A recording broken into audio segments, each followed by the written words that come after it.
Jarvis, drop my needle. Hello, this is the hardcore legend Mick Foley, and if you are interested in listening to idiots, you came to the right place. Have a nice day. Woo! That's an attention getter. He's a very strange young man. He's an idiot. What we're dealing with here is a complete lack of respect for the law. Oh my God, he's an idiot. You know, of course, that you're out of your jurisdiction. Personally, I think you're an idiot. But that's the evidence in the car. But I was going into Toshi Station to pick up some power converters. Always like to keep my audience riveted. Greetings, ladies and gentlemen, friends and fiends, and welcome to Free Range Idiocy, the podcast about everything. And of course, he has the fracking belt, but mostly just the stuff we like.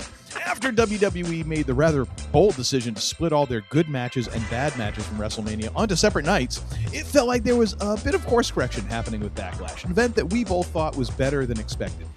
Since then, it's been mostly, to quote the great Jim Cornette, the drizzling shits. So rather than spend another episode just complaining about it, we decided to become active participants and tell you how we would be doing things. So we're fantasy booking the wrestling season following Mania through SummerSlam in this episode 250, Fantastical Booking. I am your Uncle Todd, and with me, as always, is the man who at one time could predict the winners of a wrestling match based simply on facial expressions. He has been my partner in Idiocy for over 2 decades, and no, that's not a frown. It's probably just gas. I give you the man they called him. Greetings and salutations, my friend, from the multi-time champion of fantasy football. The belt proves it. Put on the line, defended, proud, but I'm doing well. How are you, sir? How you doing? You can't hurt me. I'm dead on the inside. I'm dead on the inside. I'm sleep deprived. The world is crumbling down around us. Hey, it sounds like one of the sci-fi stories I read this morning. Residents in my swimming pool. Like, you can't hurt me. You can't hurt me with your little gold trinket belt. I'm not trying to hurt you. I'm just we're talking fantasy booking. I thought it made sense to bring the World Heavyweight Championship. You can't set me to bear. off. You're not going to do your normal thing where you're like, "Oh, this will be fun," and throw the grenade at me. You can't do it. No. Not tonight, sir. Not tonight. That's all right. I was not trying to. But to answer your question, I am doing pretty well for the shape that I'm in. Good. That is good. It's good to hear. It's good to hear. Yes, indeed. Just realizing, I don't know if I've had this zip-up wash since you were here in February. I probably need to do that. I think you did once. I remember because you were wearing something different, and I was shocked. And here we are, right back to it. Well, it doesn't mean it was washed. It was just hanging on a hook over there on the door. It was air washed. It was air. That's right. It's aired out, baby. Going back to your college days of going around the room and smelling stuff. That's all right. I'll just put on some extra Axe. That's right. Works every time. No, it doesn't. No, it doesn't. Oh, it does. Oh, it does. Oh, never mind. I don't want to know. I'm just kidding. I don't want to know. I don't about use Axe. Things that happened back in the day. Who you were luring into your trap back in the day. Oh, give me a break. The heck are you talking about? Out there fishing. Yeah. Basically how real fishing works for me. I don't catch anything. Well, same. It's a miracle I'm married, to be honest with you. Same. Again, I am marvel at the amount of just sometimes where I'm like, I really probably shouldn't be like in close proximity to most people. Like I am probably one of those folks who should be a hermit in the woods, and I should shuffle into town every so often, and that might be better off for everybody. But yet here I am in the middle of polite society, and it's probably just going poorly for everybody. But hey, this is where we're at. This is where we're at, baby.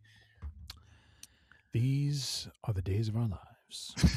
Well, something like that. Here we go with an idea that just sort of came up because I think we were both, over the last couple weeks, talking about wrestling and different shows. Neither one of us have been all that excited and have felt a bit of malaise, if you will, about where things are at. If you were here for what, 2, 3, 4 episodes ago, I think you heard both of us go off on or actually it was last week's episode, Clash in Italy or something like that. It feels like that many episodes ago, but And the only thing that I have going for me is the fact that I went to that AEW event and I'm like, well, it could be worse. I mean, it really. You were enamored by the John Moxley match. I know that. I came away with the idea that you were a big fan. So apparently, of John Moxley matches. Will Ospreay tweeted or twonked or whatever over the last week, posted somewhere, and made a comment that basically he felt that in his opinion, when the bell rings, that AEW is a better product and better wrestlers than WWE. And he specifically feels like he is better than anybody in WWE. And I'm like, well, that's nice, except I saw you wrestle, and I can't say that I was that impressed. Like, I was not that blown away. Well, I think that's a little harsh. I think he is one of the better wrestlers. Well, the problem is he's one of the better, but it's not like you can sit there and say, oh, he's far and away better than anybody WWE has. Like, that is a bold statement for anyone to make, for either company to say, oh no, I'm far and away, because right now there is not a Bret Hart right now who you can look at and go, that guy. Mm-hmm. There is not like a Rob Van Dam. Like there are some folks who might develop into that, and there are some folks like Gunther who's a great hand and does what he does very well. But I can't think of anybody off the top of my head who just blows you away with like they are such a quantum leap ahead. It's not even funny. And I saw his match and I'm like, it was okay. It was, it was decent. I heard him talk afterwards and I'm like, okay, this kind of makes me think a little bit. Hey, bruv. Okay, cool. He's somehow related to Isaac McAdoo. Awesome. But I mean, I was like, this is a incredible statement to make. But anyways, can I share my opinion of Will Ospreay? Go right ahead. I think he could be, if booked properly and presented properly, one of the great wrestlers of this era right now. The problem is in AEW, they like to do the flippity shit, and they like to finisher spam, and they like to. Well, that's everywhere too. Do just probably in regular matches like what you saw, all the finishers that don't finish anyone. And so I think it ends up cheapening his offense, because when I first saw him in AEW, when I first saw him arrive, he is very much cut of a similar cloth as Kenny Omega, where there is just a little bit of that New Japan strong style in what they do. Very, kind of strike heavy, knees, elbows, punches, a lot Heads of and toe. That's true. Along with the aerial stuff, and some of their offense is just, it's sick, and it's very innovative, because they do things that you don't normally see. The problem is they do so much of it in a match that you're like, what on earth can you possibly do to put this guy away at this point? You've thrown every freaking like every move you could possibly think of at your opponent, and they're not going down. So that's my only my nit to pick with Will Ospreay is I just think he is a victim of poor match production or poor booking, because he should be booked. Like, if you look back at Kenny Omega, and again, it's not like I watched all of these New Japan events, but I saw some of his matches, and I feel like when presented properly, Kenny can come off as, and I think Will Ospreay could as well, as not a Bret Hart in the traditional sense of who Bret Hart was, but a amalgam of Bret and Shawn as one person, that they bring a reality to the match, but they also bring a little bit of entertainment and flair in the move set, and they just come off as that sort of Mr. WrestleMania sort of thing. Like, they just have this sixth gear that they can kick into that just makes a match go from here to here, And so, but I feel like Omega also suffers in AEW because he's one of the EVPs, and they probably have a say in booking to some degree. And so they book these just ridiculous matches at times where it's like, my God, like, what is it going to take to, put someone away? It's just over the top. So that's my only thing is I agree in AEW, He probably doesn't come across that. He's in this weird storyline right now with Moxley where he came back from an injury and Moxley like abused him in the area where he had the injury. And so he lost the match. And now Moxley's trying to train him to be this tough guy. It's a weird story. I don't get it. I think that a lot of the folks who are in AEW right now are there because they want to be there and they don't want to be told what to do. And no one there is telling anybody what to do. Yeah. And I don't even think it's a matter That's of fair. anybody has a say in the booking. I think it's just people are doing what they want because I don't think Tony really has that much control. I don't think you don't think he has wants probably doesn't have producers for the matches or anything like that. It's probably just between the wrestlers to figure it all out. Maybe. I don't know how the system works. And honestly, I don't know. I'm not that I'm not that deep into the business where I could tell you exactly what how this whole thing flows, how it should, but like I read, like for the mask versus mask match, I guess Pete Dunne was the producer for that match. Like and when I say producer, I think what I take from that is they are the guys that help the wrestlers put together essentially from point A to point B, what the match is how the match is going to flow. Yeah. And a lot of people are saying like that match was, and I'm talking to Uncle Todd about maybe doing an episode about it because I just watched the match today and I was like, holy crap, this was amazing.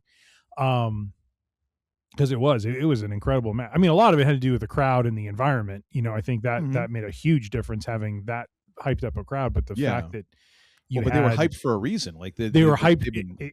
Exactly. Yep. Yeah, it wasn't an artificial hype. Like sometimes you get these the overseas crowds where they're hyped out of their minds because this is the one WWE event they're going to get like in 3 years. So they're already keyed up for it. Yeah, I think that. I don't know how that works in AEW, but just from what we've seen and just how business seems to be conducted, going back to how Punk worked, that whole thing played out, and it's like you don't need to be the world's greatest, manager / CEO / person, adult in the room to know like this was handled about as poorly as you possibly can. I mean, so. And it doesn't appear that much has changed since then. So I don't even know if it's a matter of like having a say in booking as much as like, well, this is what we're going to do. And Tony's like, okay, well, I just want everyone to like me and everyone to have fun. Yay. I get to play with my toys. I don't know. Like it just, that's the overall feel that I get from that operation. Now, I'm not saying that WWE is some great shakes because we're going to spend the next, however long kind of tearing into it a little bit and tearing apart some of the stuff that they've done.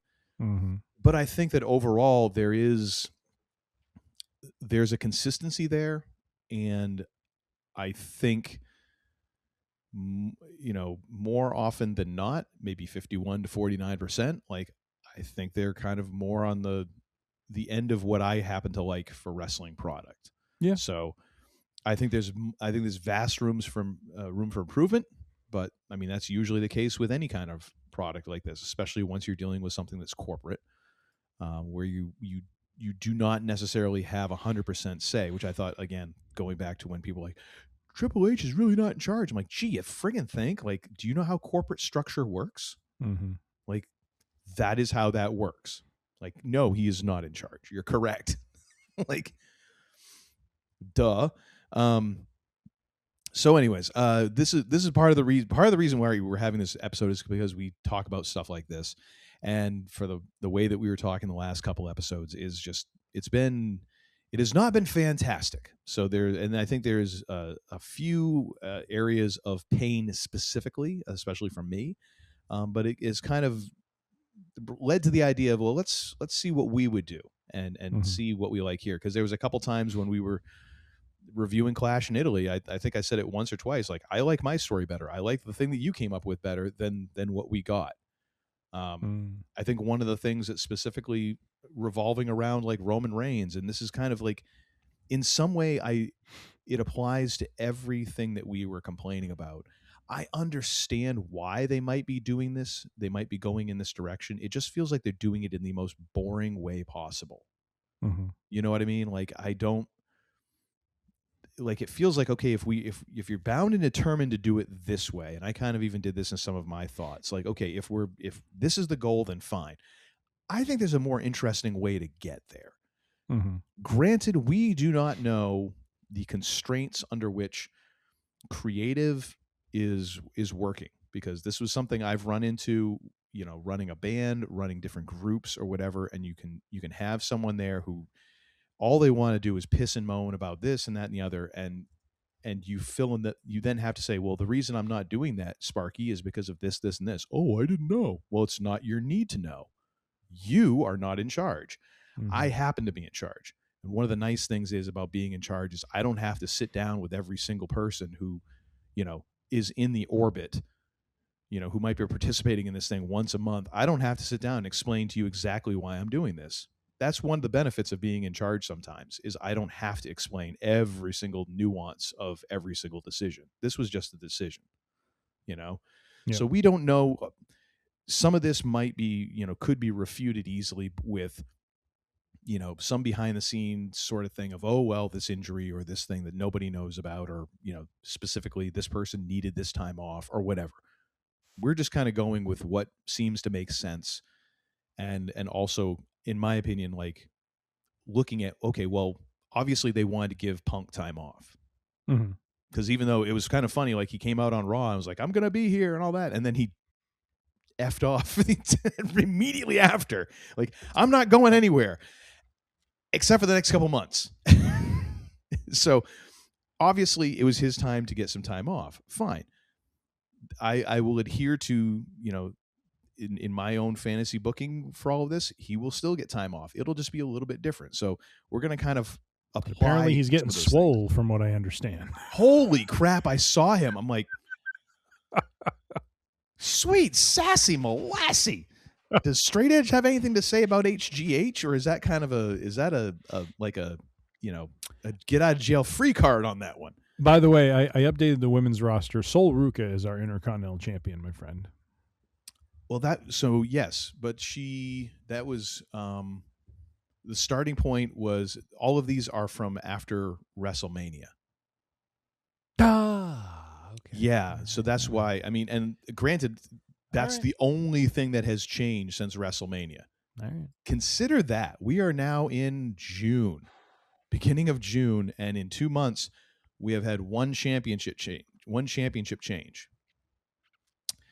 Yep. Yeah, not exactly fast and furious. Not that you have to hotshot the belt around like this is the Attitude Era or whatever, or any of the belts, but wow. That is the one change to how things sat the day after WrestleMania. Mm-hmm. So yeah, but yeah, so that's kind of where we're starting with this, and kind of proceeding from there. So I don't know about the man they call Tim, but I kind of have this broken down by championships and starting there, and then I kind of have some wrestler specific notes. But some of this I feel like we're going to kind of just like I've got some ideas. I think you've got a couple of ideas, and I feel like we're just going to kind of start off and maybe come to either an agreement, or we'll agree to disagree on how we would like to see things. Sure. Have I covered that about right?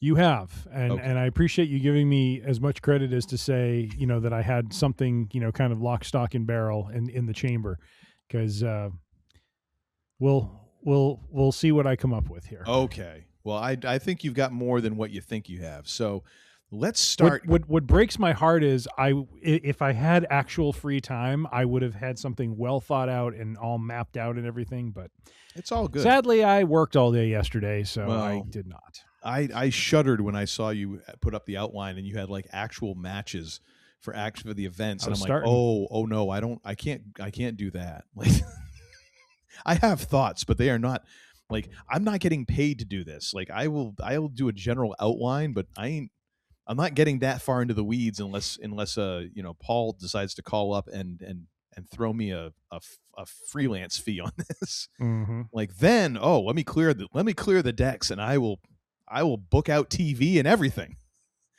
All right, so let's start here. Let's go mid-card. Let's start off with the United States Championship, men's and women's. So we had Trick Williams. By the way, did you see Trick Williams last week with the backhanded bitch slap of Ricky Starks? I didn't. It was so well done, because Starks is like letting it fly, and he's like, "You can take your lemon pepper steppers and walk right out," and just all of a sudden, Trick just goes, "Bam!" I mean, it was like, It's like barbecue's so good, makes you want to smack your mama. Mama, hey mama. Ain't but one location, so it's nearest you. I love that part. Like, that is brilliant. Like, that makes my gosh, so much sense. That was fun. I'm sorry. So starting with Trick Williams, and I didn't realize Tiffany Stratton was the United States champion. Well, wow. So here's the thing about that. I also have not been watching SmackDown. So but I watched. I didn't watch. I went to figure this out because I too could not remember who the women's U.S. champion was, and the last defense, I think. So it was Julia before this, and then she lost it to Tiffany on SmackDown, and that's just kind of where we've been at. Don't know how much else is going on. So here's where I stand with this. Let's start with the women's U.S. Championship. First thing at first. The one I know the least about. Me too, because I don't really have an idea for this except for the fact that, like, all right, like, if you're gonna, one of the big things that I have a problem with right now in WWE is the lack of return matches. Like, if the champion loses the belt, like, there should be some sort of, like, and I understand just moving on or whatever, but there ought to be a return match. Like, wouldn't you want a rematch? Like, if you just lost, you got your ass kicked or whatever, or shenanigans or something, wouldn't you demand a rematch? Wouldn't that be a thing? Logic would dictate. So if it's Tiffy time with the U.S. title, fine. Julia should have gotten a rematch, or at least and she might have. I don't know, because again, like, this has been unheralded, and the U.S. title ever since Chelsea Green had it has just been kind of the redheaded stepchild of championships, just slightly above any of the tag team belts. Like, this should have been almost like a back and forth with Tiffy and Julia. Like, I know that I have not been the hugest fan of Julia just because I don't really understand the character. I don't even understand if there's really a character there. Like, she comes out with the mask and all this, and I'm like, okay. And apparently now she's turning face because she got away from what's her face. Kiana James or something like that. And okay, fine. I mean, I guess she got a hefty welcome for the event in Italy. Great. I don't know how much people really care about her because they haven't done much with her. You know what I mean? So if this is really the thing, like, this should be a rivalry builder instead of it just being like Tiffy won the belt and then Julia's just kind of not involved in anything. And apparently Tiffany isn't involved in too much either, because I watched a couple of weeks of SmackDown, saw neither hide nor hair of her, and I'm like, this is a former women's champion who is holding your mid-card belt for this show, and I watched 2 weeks in a row and ain't nothing. That's kind of surprising. So I think if nothing else, like, you have to find for both of the mid-card, any of the mid-card belts, like, you don't need to it doesn't have to be hot-shotted around, but man, you have to find some kind of feud or something that makes it unique, which was the thing with, like, the men's U.S. title. The open challenge made it unique because it was just, you were guaranteed a match and you didn't know who it was going to be. So it was kind of just exciting because you could just mash two people together. And I get why you want to maybe discontinue that with Trick. I get that. Then maybe it ought to be for the women's U.S. title or something. Like, you got to have something going on with this belt, because it started out with some promise when you had Chelsea Green holding it, and since then it has been dog do, just in terms of, like, their attention to it. So if nothing else, like, they've got Aleister to find... Black might take issue with that, sir. He might, like, pop up at your front door because his wife was United States champion for a period. Again, for like 5 minutes, and nobody cared, and nobody cared. Nobody cared. Oh, come on. Okay, fine, but I mean, so I think that if nothing else, that should have become a back and forth rivalry. And honestly, like, if you pass the belt back and forth a couple times, like twice in 2 months, what's the harm in that? Like, seriously, like, at least generate some kind of interest with the belt if you're doing it in interesting ways. You know what I mean? So I don't have a lot there for that. Do you have anything on the women's U.S. title? Well, I was looking at the roster, and I kind of feel like they could have, someone who I feel like is underutilized, and I really believe there's a lot of promise there. Is Jordynne Grace, and I feel like she is. Yeah, she'd be ideal, but she's been hurt ever since like before Mania. Like, I guess she just started doing house shows on this European tour. Okay, so she's coming back to TV, but I mean she's been out for like several months. Okay. So that's why I kind of didn't include her. Like, yes, but my gosh, totally, that'd be great. But if we're fantasy booking here, well, you got post WrestleMania, she would have had to been healthy, and she wasn't. That's the only thing. Well, I'm pretending she was healthy. Well, you can't pretend that she was healthy because you got to work with what's there. I mean, otherwise, like, hey, we're gonna bring back Sasha Banks. Like that's not a It's thing. fantasy booking, dude. But you got to okay. So you just are you? I'm not saying okay, Sasha Banks is a little extreme. That's not what I was saying. If you want to talk about Jordynne Grace like coming back now, like and saying like, which I'm okay with that. Tiffy and Julia pass the belt back and forth. We blow that feud off, and now Jordynne Grace in her return comes back, and this is where we're going towards SummerSlam. Dude, I'm all in. I think that'd be fantastic. All right. I think it would actually be even better if Tiffy had lost the belt, and then she decides to go into the Queen of the Ring. And we have Julia and then Jordynne. That'd be kind of cool. My thought is, okay, so let me update so I am, staying within reality but still fantasy booking, however we're doing this. Okay, so Backlash can be the return match for Julia, like you just said. That's fine. I think Tiffany goes over there. Julia has to go figure herself out.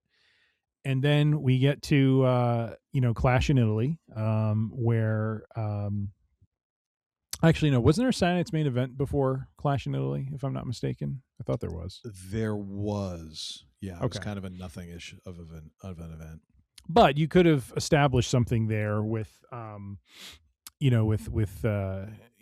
Tiffy having some, having like some promo time, and then, a mysterious individual clocks her from behind and takes her out, not injures her, but just kind of, like knocks her out for the moment. And then when we, like, I wouldn't do it in Clash in Italy because that's basically, that's during the European tour. Maybe like a Night of Champions sort of thing. Like have Tiffany go in. She's going to defend against, I'm going to pull a name out of nowhere here. Maybe it's Kiana. You know what? Maybe it's Kiana James, because Julia and Kiana are in this whole feud now. So Kiana's trying to go for hers, and you got Jordynne Grace who shows up, and she reveals herself to be the attacker of Tiffany, and now you have this highly athletic woman who came up through the independents and TNA versus the kind of young upstart who's like 5 years into her career, maybe 4 years into her career. I mean, Tiffy's another one of those like Oba who just kind of hit the scene, and all of a sudden, everyone goes. I mean, Tiffany did not have what Oba has in terms of heat with the crowd, but there was something about her that people were kind of connecting with. Well, she's another one of those kids that WWE recruited essentially out of college, and has molded them, but recruited them because they're uber athletic. Yes. And that to me is the interesting thing, is because I feel like there's an opportunity there for the two of them, rather than it be like what we saw Tiffany do with Charlotte, where it was a pissing match. This one can actually be about who is the better athlete, who is the better wrestler. And that to me is the feud that I would rather see, the belt go back and forth, like maybe have Jordynne kind of go over her in non-title, matches, like have that sort of aura, like, Tiffany, like she has Tiffany's number. Tiffany can't beat her. You get to SummerSlam. Maybe that's where you do, bam, the U.S. title switch where Jordynne wins. They continue to feud. can pull in some other women as you get to Survivor Series. Maybe you build a match around that. Like, that's the whole thing. Like, they've got to invest. And I don't know if this is just a curse of the size of their roster or what it is, but they, like you mentioned, like Julia, like you don't know what to think of her because they really haven't invested in her character. You know what the character investment was when she came to NXT? Hey, it's Julia, the gal everyone should know from the independent scene that everyone loves. Like, that literally was it. And that's worked for some people. It worked for Kevin Owens. It worked for Sami Zayn. Like, that's literally how the two of them came into NXT, was that they were just known on the independents. Yeah. And they came in with this new, I mean, Sammy, I think, came in with a new name, and, he wasn't El Generico anymore, the first El Grande Americano. Wait a minute, did I just give that away? But nonetheless, they came in, Samoa Joe came in with his shtick, and he was just kind of known based on reputation. There's some people that can pull it off, but like Julia, to me, she's always like, you put her and Stephanie Vaquer together because they both came in roughly at the same time and they were both feuding for the top belt at the same time. And Stephanie correctly went over because, quite honestly, Stephanie's got aura. Stephanie's got something to her that, just the crowd gets invested in her and they want to see her win. And Julia, you're just kind of like, why am I rooting for you? Like, who are you? Like, what is it about you that, makes you're asking me to invest in? And that's the problem, Her background. So English is not her first language, right? Because isn't she like? So she has Italian heritage because she was speaking fluent Italian. Yes, even though she wasn't on the Clash in Italy show. But I think she's Japanese as well. Yeah. I think she's. Yeah. So, but I mean, so I think that there can be a lot of difficulty. Mm-hmm. I mean, first of all, there's difficulty even for folks who English is their first language. In terms of finding a character and getting across to the crowd. Like, that is not a given with anybody. I think it's a level of difficulty extra when English is not your first language. So it's going to be tougher in terms of promos. It's going to be tougher in terms of, working with the crowd because there's probably going to be a little bit of delay in terms of comprehension of what people are saying, or even in a promo back and forth, like just having to go that extra step of like hearing it and kind of almost your brain translating it and things getting lost in translation. So, I mean, there's that extra level of difficulty. So it's like, there should be, and this is where I feel like WWE can kind of miss the boat. There should be an extra level of preparation with these folks. Like, you're obviously investing in them. Yeah. Really invest in them and go, okay, we know we're going to have to go an extra step here to make sure that we're creating a character that's going to get over to the fans and is going to stay over, and that we're building with, because it's not just a normal, well, let's just send him out there and let him talk and see how it goes. Like, that is difficult. So there should be some extra care taken with these with performers who are coming in, that like they've got an extra hurdle to clear, that someone who's just coming in, they've spoken English all their life, speaking to mostly an English audience, that they don't have that hurdle. Well, give this other person a little bit of extra help. Don't just put them at the starting line and go, okay, well, you got 10 hurdles and you got 12, go. Like, it's a dumb business decision, Yeah. But I like your idea. I do have more on that front, though. Okay. The more you've been talking, the more I've been thinking. Okay. And we got to throw a little more sizzle on this. So Jordynne wins the Women's U.S. Championship at SummerSlam. The feud keeps going. Jordynne, ever the heel, she's got to, secure her position and make sure things are good. She starts building her own version of the 4 horsemen around her, the 4 horse ladies. Is she a heel? No, well, no, I'm saying in this, Tiffany's the babyface and she's the heel in this. Okay. Again, I'm fantasy booking here. All right. You seem to want me to hold to reality for some reason. No, because usually we're going with like, who they were before. Like, if they're going to come back, you got to figure out like they were a babyface. I thought it was what makes them a heel now. I thought it was implied because I said there's a mystery attacker that nails Tiffany at Saturday Night's main event. You don't know who it is, and then she reveals herself to be the attacker, which is supposed to be the heel turn. So sorry if I did not make that clear. I wonder. So the thing is, like, I love the idea of like, but you got to call it something of the four horsewomen because just Charlotte's going to be pissed. Just hear me out. Charlotte can be mad. Charlotte can be mad all she wants. She hasn't used it yet. I mean, they kind of throw it around here. That would make her even more of a heel to take the name.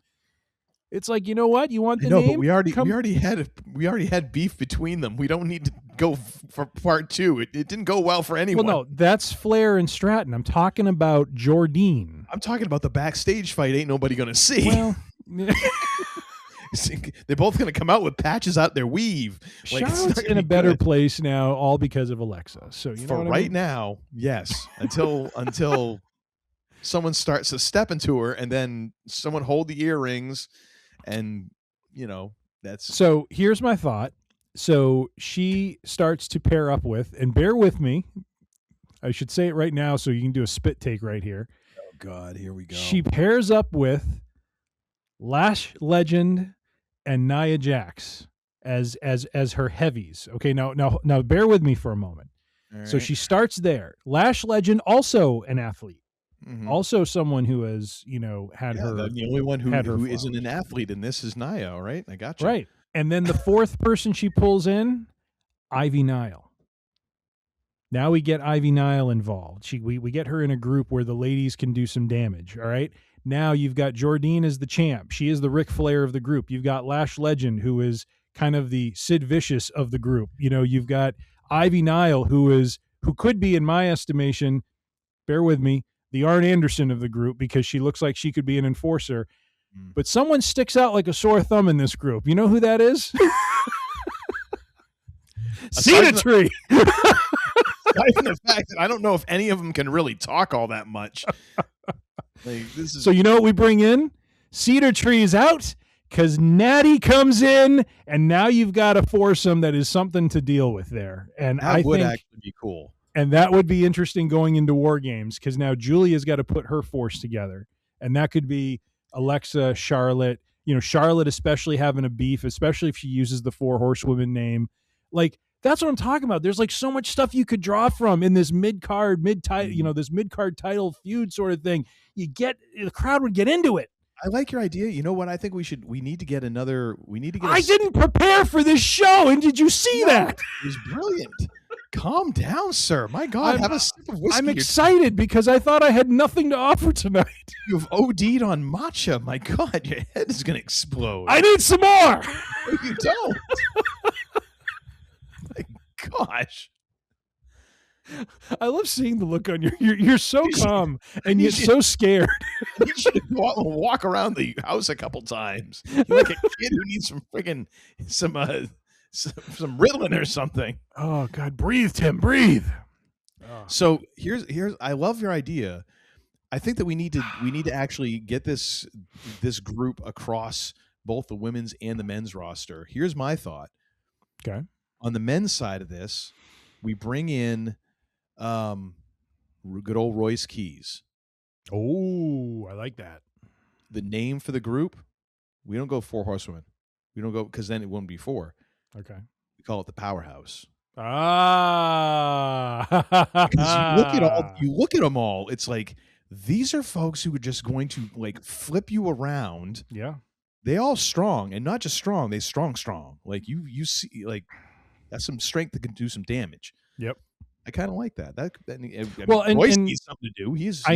I know I joked about kicking Nia out, but in all seriousness, though, like something that hasn't been done in a long time that shocked people and it was one of the hallmarks of the Horsemen during the 80s was not just the way they, beat Dusty up outside of the arena in what felt like a very real setting. But it was when you had, when Sting was part of the group or they threw other members out of the group and they just did these vicious beatdowns. Yeah.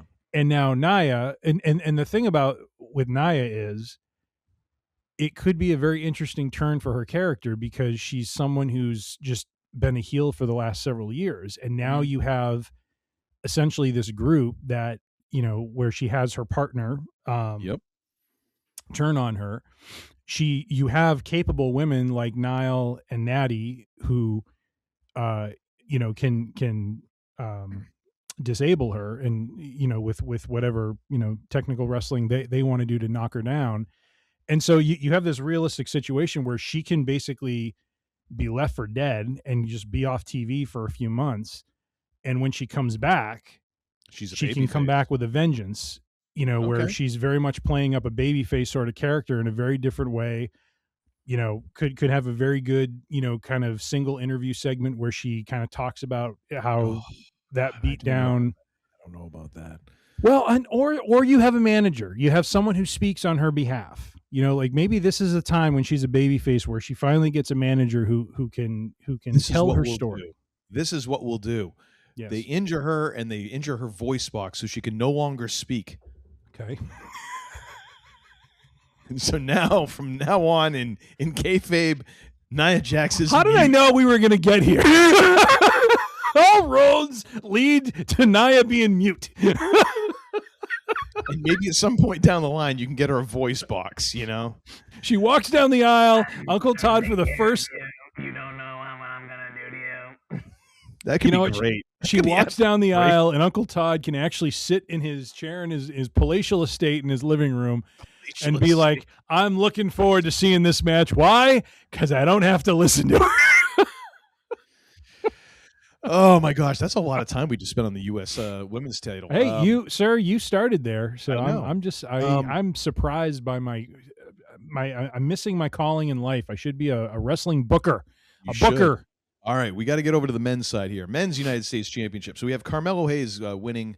No, I'm sorry. We have Trick Williams winning the title at WrestleMania. After this, we have Carmelo Hayes, which is what has happened. However, I think what we need here and what we've needed is almost like what they did with what was it, Andrade and Carmelo? The best of 7 series. I think we need one of those because Trick needs to be challenged, and there needs to be. Like every single person does not need to just be dominant. Like you can take pins and keep going. Like there needs to be that sort of thing going on. This would all culminate with a title defense at SummerSlam. That's when we have Ilya Dragunov returning. He's going to interfere. He gets thrown back into the mix. And now we have kind of this rotating triangle of stuff going on that's going to take us maybe into like Money in the Bank, maybe beyond there. This is not something that I think necessarily needs to happen. I think it would be good if a match or two, or at least one match, happens on a PLE. Mm-hmm. This could just be a great get for like SmackDown, just to have a series of matches where like week after week after week, okay, Carmelo and Trick are going to be going at it, and then after that, it's like, okay, well now Ilya's in the mix. Like, what's going to happen now? Like that could be just a thing to put on TV, and maybe you blow it off down after Survivor Series or something like that. I don't know.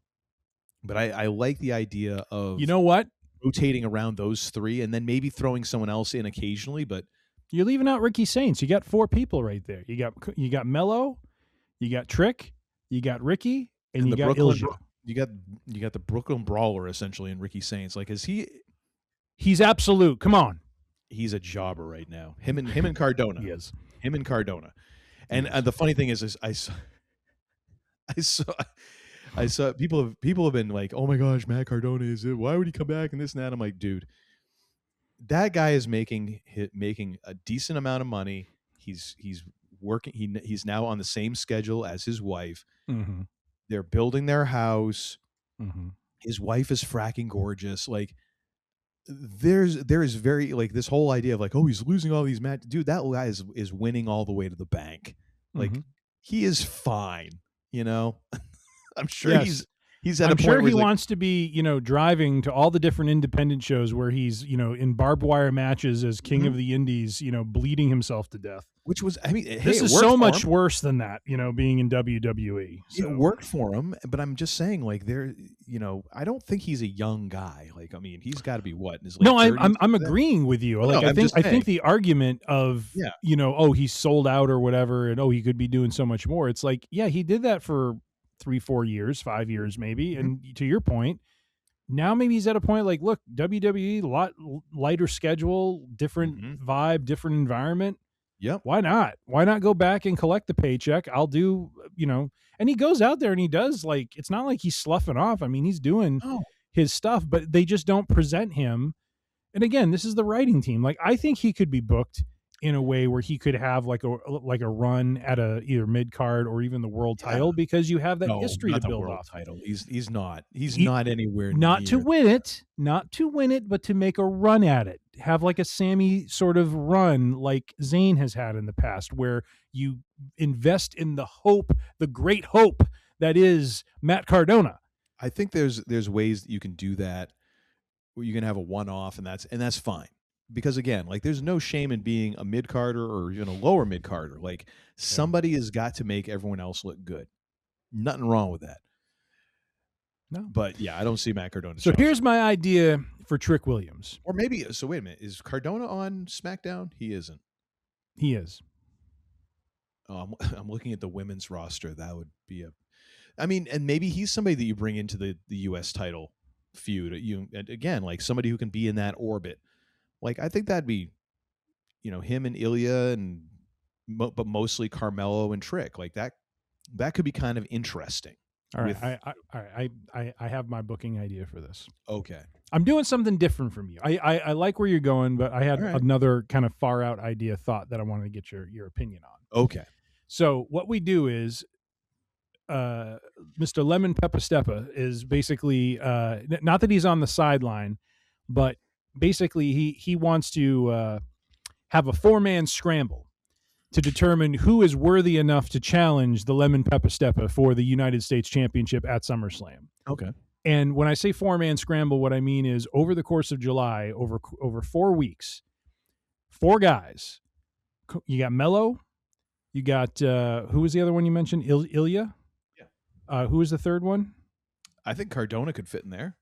Not Cardona. Finn Balor. He's on Raw, isn't he? He's on SmackDown now. Oh. He moved over. Okay. I mean. And Ricky Saints. And you have them, or Royce Keys potentially. You have the 4 of them, and they basically compete, different pairings across the 4 weeks. You get a win, you get 2 points. If it's a draw, 0.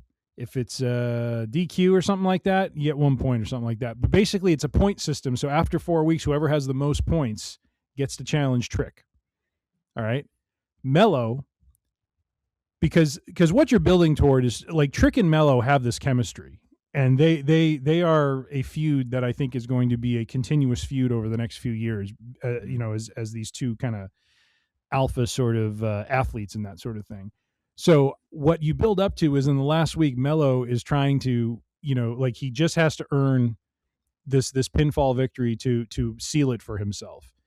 And Trick comes in, and now I know Trick is a babyface right now, but Trick comes in out of a sense of the... He's a babyface, but he's kind of an a-hole babyface, really. It would fit. Yeah, he is.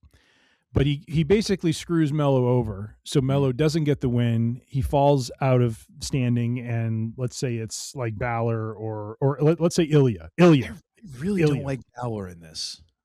It's more just to juice it up with a big name talent. You know what I mean? I would rather see like a Shinsuke or somebody, because I think there's other stuff that Balor could do. Like, I would love to see Shinsuke in there, because, again, a contrast to some styles. Yeah, I think that could work. I feel like Balor could be doing other stuff. Either that, or I think Balor should be. I'd hate to see him in a tag team, because he's done a bunch. He's been a chucklehead in the Judgment Day for so long. I feel like he kind of deserves to be on his own for a little bit, but he does. Maybe Ilya versus Trick, but the whole point is Mello is kept out. Yeah, because of Trick chicanery. Mm-hmm. But then that sets us on a path. So Trick ends up beating Ilya at SummerSlam, defends his title. But now this sets the course for the fall, which is Melo's pissed and he's coming for Trick. And now and so now you kind of work up to maybe at Survivor Series a United States Championship match between the two of them. Maybe you get all the way to Royal Rumble, but nonetheless, it's Melo and Trick chasing each other, but Melo doesn't get the belt until WrestleMania. I like it. Like he chases Trick across so many different events, and he keeps coming up short just a little bit each time. And it builds up to WrestleMania. What I love is the fact that then you could seriously just have Trick, because I like the idea of Trick stopping the open challenge for the U.S. title. Yes, yeah, and I like this idea that Trick is trying to dictate what's going on, and I like the idea of 4-man scramble. I love that. I love that. But what I love is that Trick would then be like, okay, Melo, you had your chance, and Melo is still trying to chase. He's still trying to get in there. Yep. But Trick is stiff arming him, and at the times when Trick might, like, you don't have to do this every time. You can do this maybe once, possibly twice, when Trick is about to lose, and Carmelo saves his ass because he's like, I don't want to beat anyone else for this. I want to beat you. I like that. I want you to keep the title. I like it. Then I'm going to take it away from you. Mm-hmm. I'm going to be the one that takes the title off you.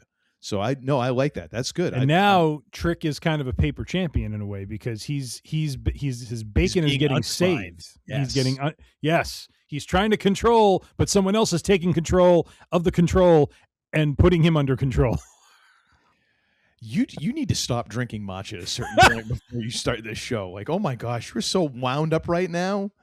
You're like a third grader who's had too many pixie sticks. I think it's just the topic, my friend. I get get a little jazzed about this stuff. You do. I need to see if they're looking for some more creatives for their team. Maybe I could come in and inject some life into that By the way, writing crew. If you look at the pictures next to the SmackDown men's division, friggin' Damian Priest looking like he's a part of like the Yakuza, walking into. Is this on WWE.com? No. This is the on Wikipedia. Wikipedia. If you look to the right. You're right. Looks like he's part of the Yakuza, going to walk into a Macau, friggin' casino. Oh, I love it. A woman on each arm, man. Like, damn, I want that jacket. Like in that photo.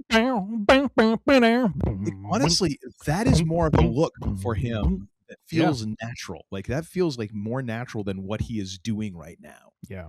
Like that could be a way. He's very vanilla right now. He's just a very vanilla baby face. Well, because they don't really have anything for him. Like, right. and it's tough because,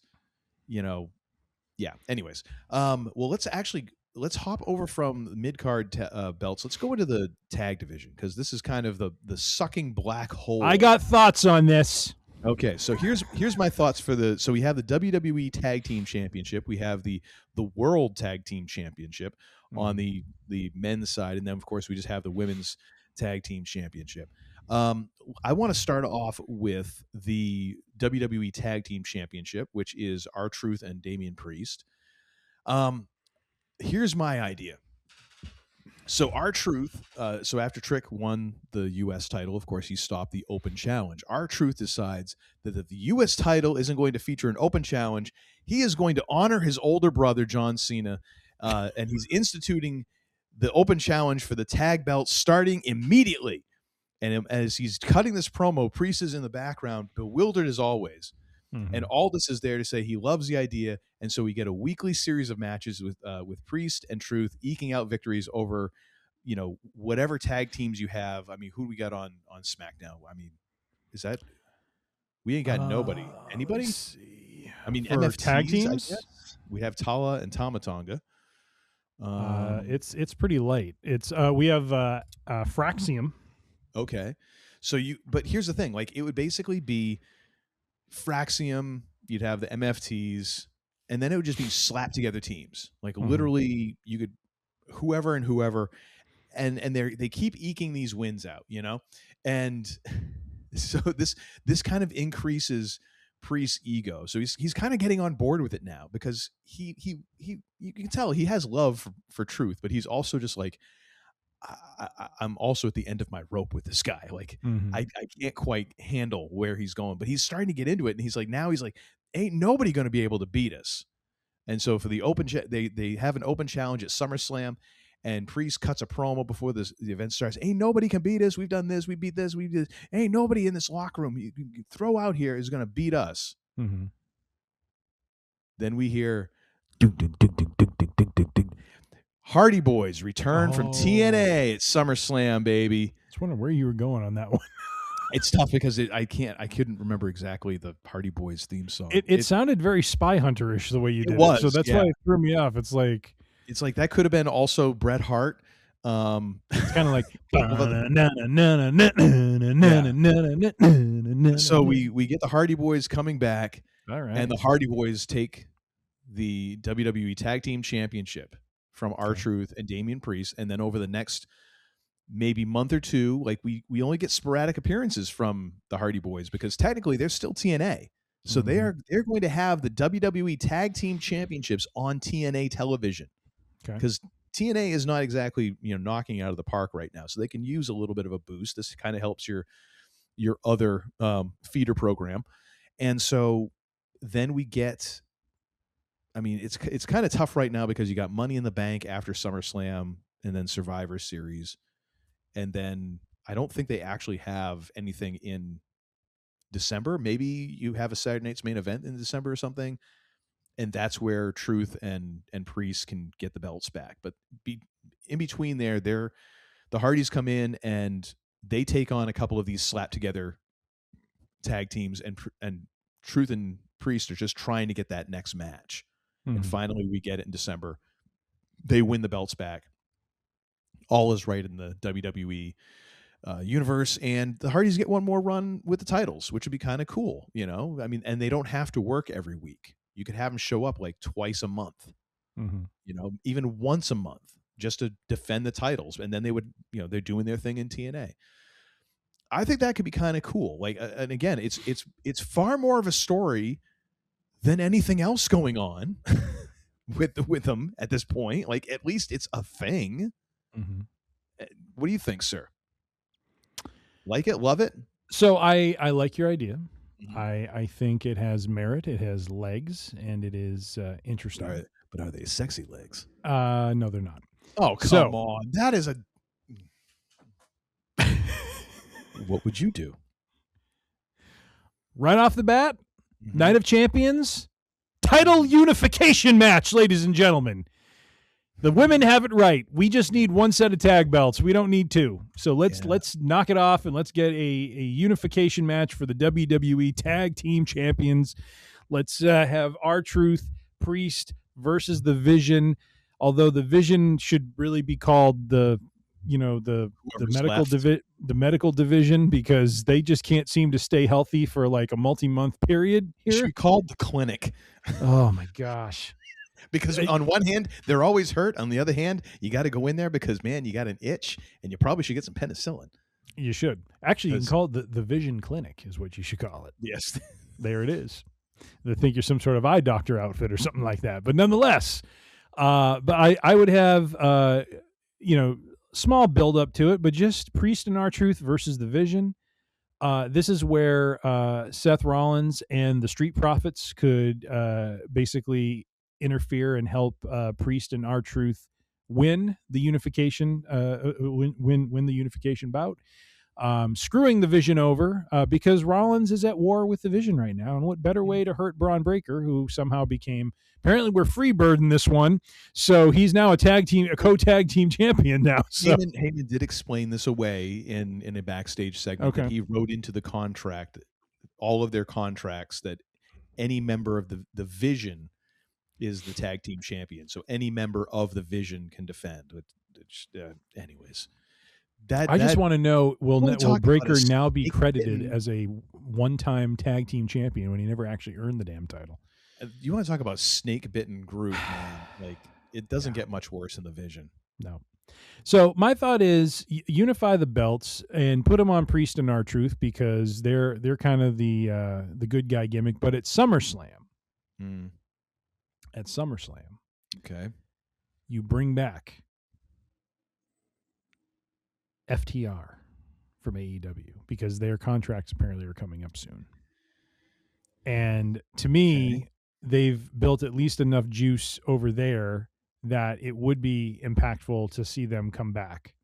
Now, again, they're not a big man tag team like the Road Warriors or Demolition, but they are a team who has stayed a team and has, made their mark on the wrestling industry as tag team specialists.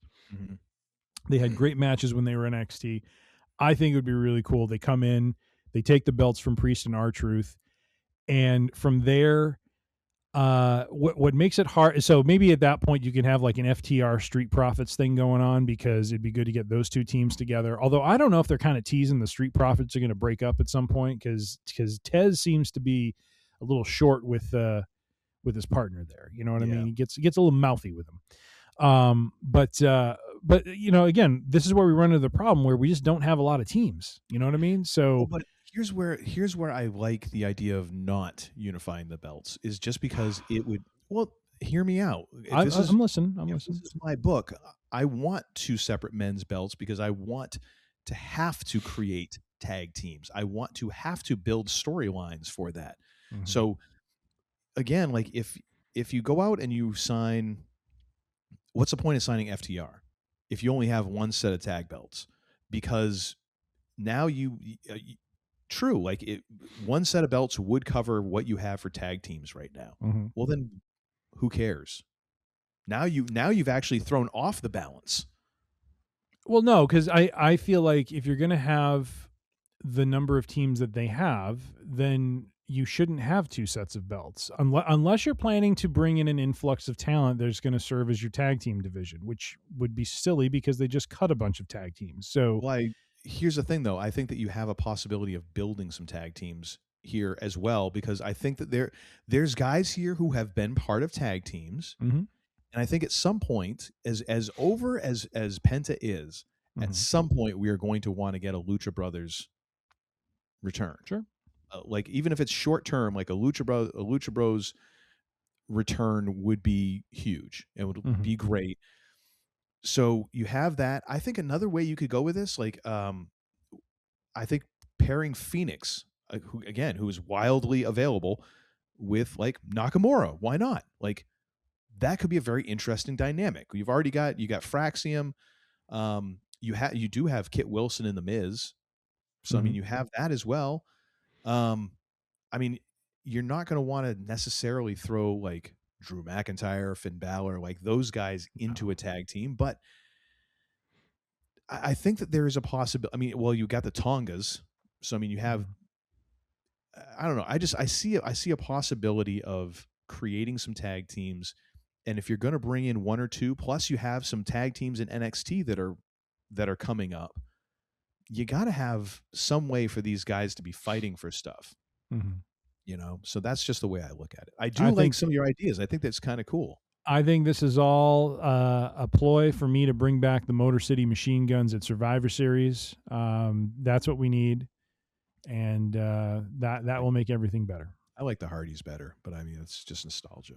Oh, that's fair, but that's my point. Is like there are like I'm not really aware of like any big teams on the independent scene, like maybe of some from Limitless, but there's that swipe right folks. But I mean, these are all folks who are in NXT right now who, because what you said, like the Dark State, there's a bunch of something that's like in NXT, and you're gonna eventually bring a couple of these teams up. Yeah, you've got to have something for them to fight for. You do. So I honestly, the tag division is the hardest because it's just hard to book an interesting, storyline. Now, on the women's side of things, I feel I need help here because I got nothing. What do we do here? Well, I would have never had Brie and Paige. If you want to run with conversation. continuity from my fantasy booking of Jordynne Grace, you basically could get a team. I love how you insist on calling her Jordynne when it's Jordan, but I'm going to call it Jordynne. So Jordynne working at a diner in Arkansas. Like, oh my god! And the thing is, like, you want some grizzle with those biscuits? If there's one person who I'm low key not going to call the wrong name, it's her. Sure. I don't need Jordan Grace to be pissed at me and to, like put me in a headlock or something and pop my head off of my body. Jordine is the United States champion. Go right ahead. I look forward to when they're in Chicago next time and she comes a looking for you. You know what? That'll be great. I'll be here ready to defend You'll the belt. be there. As always. You'll be there getting thrown through walls in your house. And your wife will be cheering her on after she hears what you have done, sir. Here's about what I've done to whom. Is it the constant flashing of the belts your way? Is that all of it? All right, so carry on. What do you got here for your consistency? So again, it's going to be Jordine, Ivy, Natty, and Lash Legend. Jordine. So I think you could have a pretty good, a very good tag team in two ways. You could have either Natty and Ivy, which I think would be really interesting. That would be cool. And they would tear apart Brie and Paige in a heartbeat. Yes. Or you could do something like Natty and Lash, which is kind of, very, in some ways, reminiscent of what the Hart Foundation was. Not that Jim Neidhart was tall, but you have the power and you have the technician, and so I think that could be kind of an interesting pairing. I like it. Again, Cedar Tree's on the bench, licking her wounds and getting better. Herb at that point. Yeah. No, I actually like Lash and Natty as your tag. I like having Jordan as kind of like who you're going to push for, mid to upper level, and then Ivy is perfect for kind of that. Definitely the enforcer. Card. Yeah. No, I'm in. Although the funny thing is, like, you look at Natty Ivy as the enforcer, Jordan is bigger than her. Like, that would be kind of the funny part. Like the bodyguard is like kind of dwarfed by everyone else. But Ivy Nile does have that pit bull look. Like, she does. Attitude. Like, and when she stares someone down, it's like, oh, she's staring into their soul. If she was booked the right way, she could be a killer. Like, I know she's on the shorter side, but for crying out loud, I mean, anyone booked. I mean, look at Chad Gable and Ludwig Kaiser right now and what the heck they did. I mean, for crying out loud, he was booked like a joke character for how many years, and now he finally had something with some meat on it, and he had one of the best matches. I mean, I can't tell you all the videos I've seen of former wrestlers saying this was one of the best matches I've ever seen, and the environment there was insane. So I don't know. But. Yep. So no, I like that. Let's go with that for the tag belts. Love it. And if not that, I just think Lash and Nia should just annihilate Brie and Paige. Like let's just end this now. Yeah. No, it's a. But you know what's going to happen? Nikki's going to get better and come back, and then they're both going to turn on Paige. So that's what's going to happen. To a ho hum. To everybody, the nostalgia team, the nostalgia birds, basically. And then we've got the world tag team champions, which are basically with the Vision by default. I don't know. I mean, I've got two ideas for this. I mean, number one, just the Street Profits take the belts and we just end our national nightmare now. National nightmare. Because of his continuing beef with the Vision, we've got LA Knight, who just is basically, he goes through a series of partners trying to take the tag belts away. Like, in every single week he has a new partner, and then they fail because the other partner eats the pin, and he's like, get to stepping next. Like, it's literally like a deli counter system. Like, whoever is coming up next is whoever's going to tag with LA Knight, just to find the right combination. Yep. I don't know what else to do here, because the problem is if you take the belts away from the Vision, what do they have at this point? Because they have time to heal. Yes, I guess. I'm sorry. I had to put it out there. They have time to heal. There we go. And do you have any ideas for this? Like, what do you do here? I'm very married to the unification idea, so I really haven't thought too much about this tendril running on its own, because I just the problem I have, the engineer inside of me, just like, I can't reconcile having more belts than I do teams that can win them. I mean, I don't mean that seriously. Like, yes, there are more than two teams, but the size of the division is so small. It's just ludicrous to me that you would have two sets of championships for it. It's like, But if you're going to downsize, unify the belts and let the champions bounce between brands and, play it up that way, but that's just me. So. But I think the reason they're downsizing is we're in that lull of they're downsizing for 6 months down the road. They're not downsizing for like now. Like this is part of like, we got to clear out the deadwood of people who we know we're done with. We're biting the bullet and we're done with this. So now we go through this, now you go through the wilderness for a little while. And when we get some of these call-ups from NXT, now you have some fresh meat for this division. Now, will they have actually stories? That's the question, because that has been a weakness. But in terms of like roster spaces, it seems like when WWE does these things and everyone goes, oh my gosh, I can't believe they cut blah, blah, blah, blah, blah, blah, blah.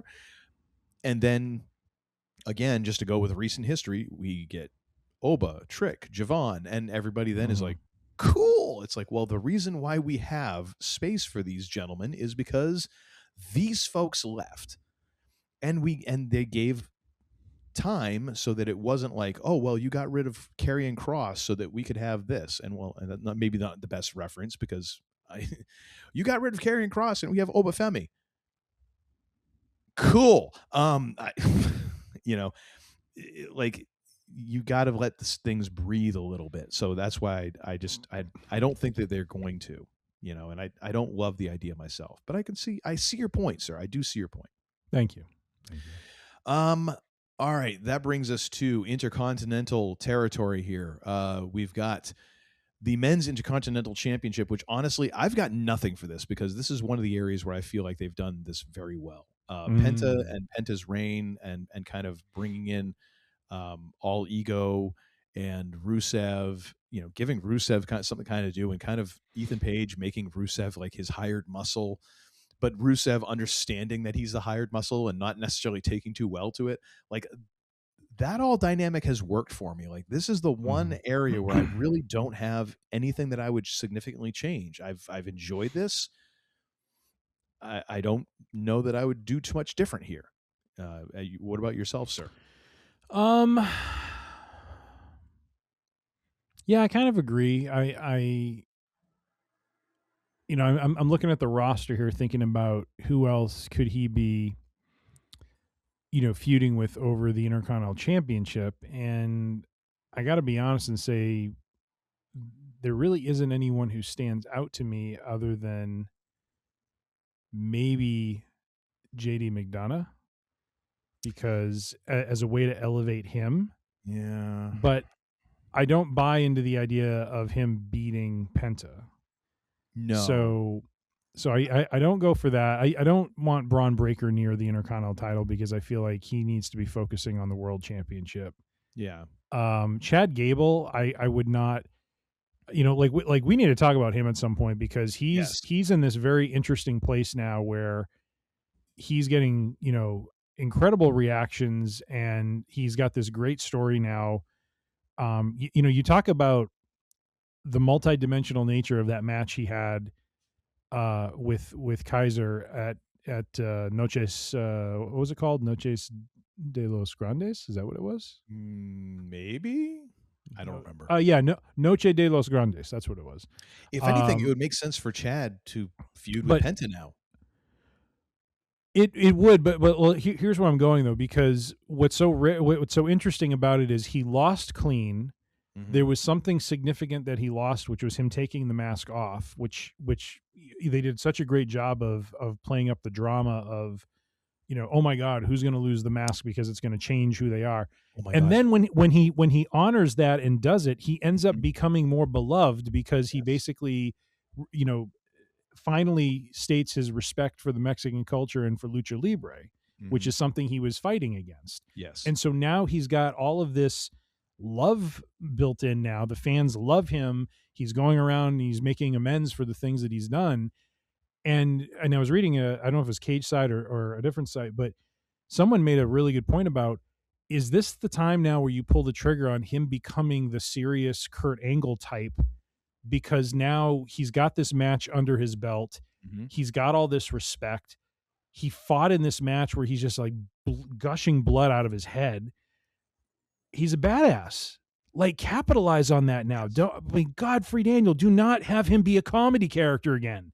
Yes. No. For the love of Pete. He should be fighting for the IC belt. And okay, I could see that then. I mean, that would be interesting, and it would not be the worst thing if he beat him, because it would be believable for him to go move for move now with Penta, because he's been wrestling in a lucha style. Yeah. Oh, yeah, that's true. And that's true. But like you say, make him serious. Like, this is not a joke now. Yeah. Like, and have their and I believe that you can still keep him as a babyface. You can keep Penta as you can have this a babyface versus babyface, and it can be a type of thing where it's like, Gable could be like, I respect you.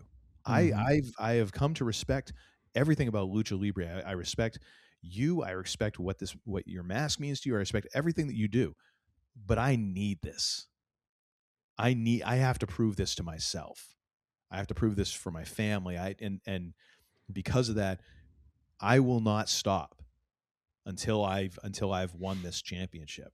Yeah. And that should be the first step. And I don't know if Chad Gable is someone that you eventually look at as a world champion, but I think so. With his skill set, he is like what an IC champion should be. He is the worker's belt kind of guy. Yeah. So I mean, this could be the type of thing. This could be a feud that could carry out for a while. Like, this does not need to be rushed. This like a feud that is based on respect, and that could totally work.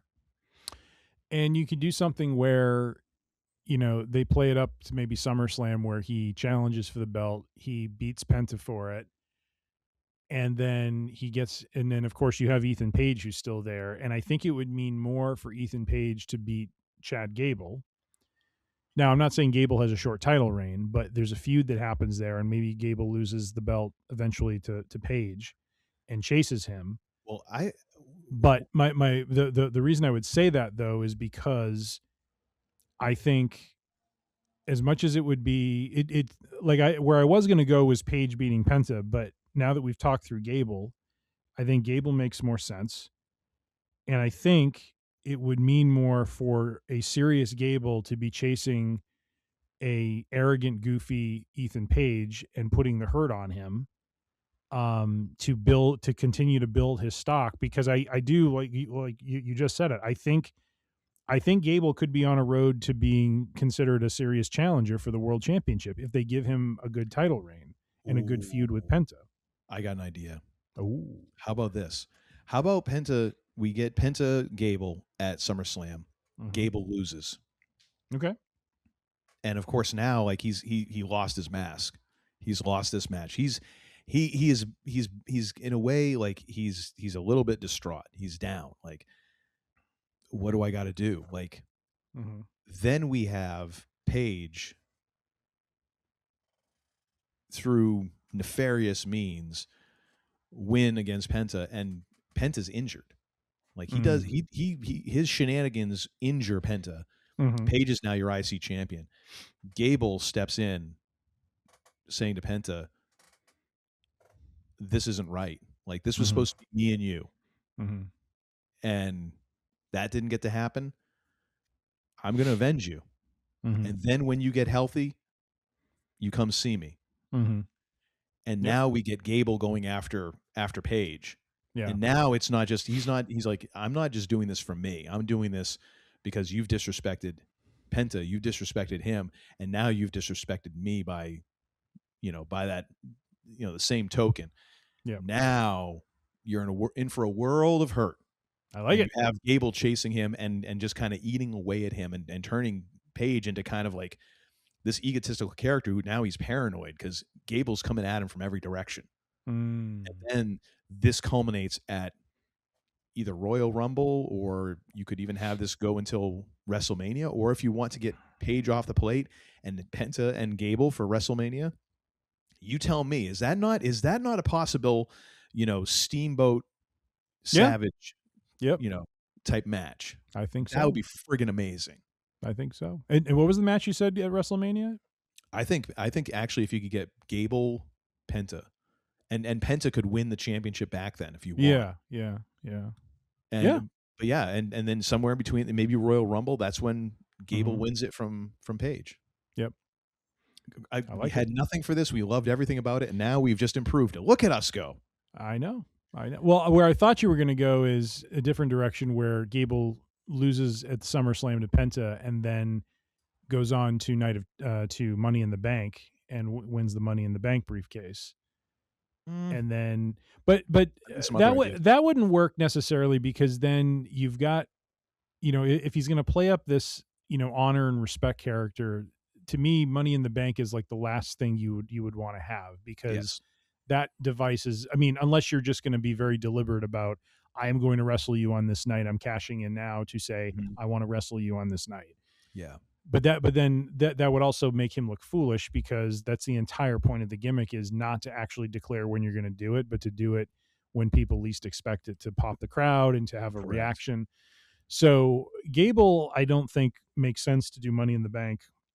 No, because you don't want to fast track him to it. You want him to earn his way into a world championship shot, and like have a feud like this with Penta that continues to build on the momentum of what he's done, with Kaiser. And so, I don't think that would work. So, no, I like the idea because if you've got Gable involved with Penta and Paige, you don't need Money in the Bank.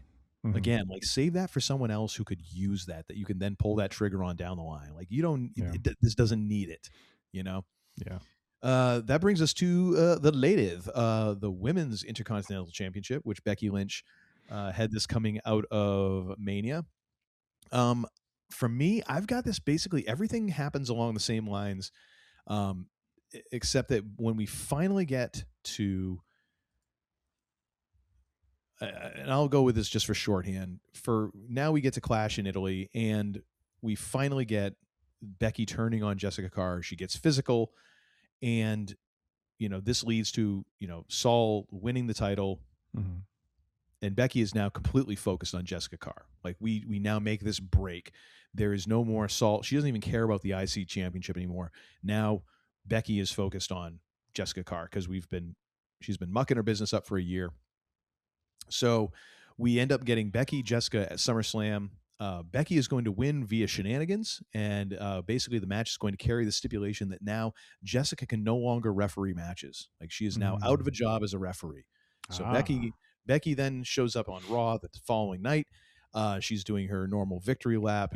I'm not just saying it. Jerk. Everybody said it. How can she do that? This and that and the other. We get Pierce walking out and announces that they have a new signee to the Raw roster. Jessica Carr has been signed as a full-time wrestler. She then proceeds to run out, tape fists, and beat the ever-loving snot out of Becky. Now it's not a referee going up against. It's not a referee who's now it is Jessica Carr has been signed as a wrestler. She's on the roster, and she is now going to make life miserable for Becky Lynch. This does not really cover where we go with Saul Ruka, because honestly, the sky is the friggin' limit. Like, this should be, if anything, like, I would be open to Saul Ruka, like, to almost doing an open challenge, or every so often just being like, throw whoever you want at me. Something like, I think that it would be better to see her work with, like, maybe a Bayley, like, more experienced wrestlers, because I feel she could probably use that. But you're also going to have people who can keep up with her. So I don't have a problem with, like, how they're going to handle that. Like, I'm more like, how do we fix Becky? This Becky Lynch problem, of how we now focus this ego and this compelling character that she has, and capitalize on it. So that's kind of where I have with that. I know it doesn't focus on the belt that much, but your thoughts, sir? So Jessica becomes a wrestler, and are you saying at SummerSlam the two of them would face off then, or? She isn't a wrestler before then, so we would have had Clash in Italy. Okay. Bad feelings and all this. Now, Becky Lynch is just on Pierce about, you got to do something, and this and that and the other. Maybe in a match or two where Jessica is refereeing, Becky comes in and waylays her as she's doing her job, and to the point where it's like, now it's like there has to be this thing, and Jessica's demanding a match against her, or Becky wants her at SummerSlam or whatever. We have that match. That's where Jessica loses, and it's basically like, The stipulation is if you lose, you're no longer a referee. You're done. You're done. You cannot referee not only my matches, anyone's matches. Yeah. Fine, she loses. Oh, she's out of a job. Oh, everyone. Oh my gosh, Jessica. Turns out now she can't be a referee anymore. I'm just gonna sign her as a wrestler because I want Adam Pearce to embrace being. Can I put a twist on that? Chaos instead of it always the chaos happening to him. Like, can I? Well, I think you're gonna put a twist on that though. So Becky successfully gets her fired from her job. Right on. And sees her walk out the door and smiles the entire way and feels good about herself. And now is trying to figure out, well, what is next for her? She has vanquished her foe. Mm-hmm. And so she decides that at SummerSlam, she is going to grace the event with her presence and grant any person who wants to step in to the ring with the greatest women's wrestler of all time, because it's not just her saying it. ESPN says it. The Bleacher Report says it. All blah blah blah blah blah. Okay, so you're gonna she beats Jessica sometime before this on like Raw or something. No, she doesn't have contact with Jessica's fired. Well, yeah, okay, so you get her fired. There's no match. Okay, gotcha. Right. All right. Until SummerSlam. Okay. When similar to what happened to her husband Seth at WrestleMania several years ago, when he wanted to have an opportunity, he wanted to be on the show. He's the big star, and Vince, who was in charge at the time, had to find someone worthy of his star power to put up against him, and that person turned out to be Cody Rhodes, who made his triumphant return to WWE. Ah, yes. In this case, Becky does this in her own terms, and the person who decides to take her up on the challenge is none other than Jessica Carr. And the crowd at SummerSlam would go insane because now we're going to see the wronged referee, and that is the point where Adam Pearce can come out and make the announcement that he did happen to sign a new talent today. Mm-hmm. And I just want to mention that she's gonna challenge you today and take you up on this opportunity, none other than jumping Jessica Carr. Hey, and out she comes, jumping in there. My God. Well, I had to throw something in there. So jolting Jessica, no, but none. Anyways. I think that would be cool because it would pop the crowd, and then Becky is beside herself. She, she has an out. If like Jessica beats the tar out of her and she loses the next night on Raw, I didn't know that it's going to be her. I thought it was going to be one of the ladies in the back and stuff like that and stuff. So, I just I think that'd be kind of funny. All right. And maybe it launches the career of Jessica Carr as a professional wrestler. Who knows? I mean, she is a worker. She's had matches. From what I've read. So, yeah, she looks like she could put up a fight. I think so. This now takes us to the main event scene, but I'm going to have to take a quick breakola here. Although I do have to say something. We didn't talk about the women's Intercontinental title. We talked about Becky Lynch. I know. Well, because again, honestly, now you have you. It's almost like Penta. Like, okay, we've got it in fairly good hands. Like, I'm okay with Saul having it. Like, just let her have some matches and let's see where this goes. Take your bathroom break. When you come back, let's talk a couple of ideas around the Intercontinental Championship. Okay, fine, I can do that. All right, thank you very much. A few moments later. Ready or not, here I come. All right, sir. You wanted to have some more thoughts about the ladies' IC title? Go ahead. All right.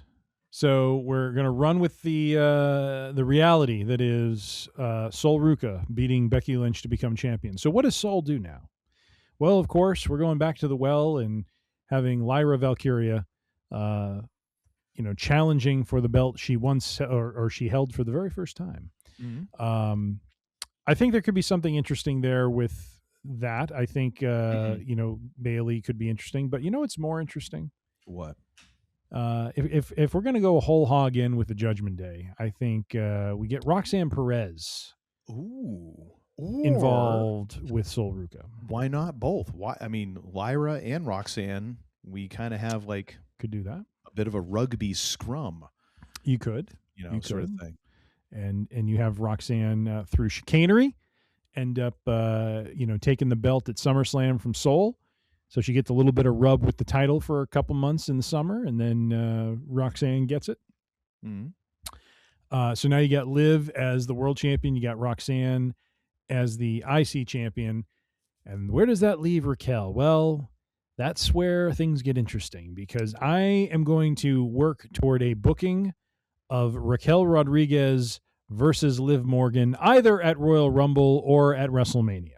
I've got you, son. I got you because that's part of my whole plan here as well. All right, because that's where. But we're not talking about the women's world title. We're talking about the IC title. So, So I think some combination of Soul, Roxanne, and actually let's throw Bayley in there too because Bayley's been wanting to challenge for this belt as well. I don't know what's going on with Bayley's character. She was doing this like schizophrenic thing, and then all of a sudden she's like, "Stop now!" So it's like, it was they kind of WCW that thing, and and they're constantly teasing like her and Lyra. They're going to be dissension there. They need to make up their mind what they want to do with Bayley. Like I know they don't necessarily want to turn her heel again because I don't know that she got that much traction as a heel, really.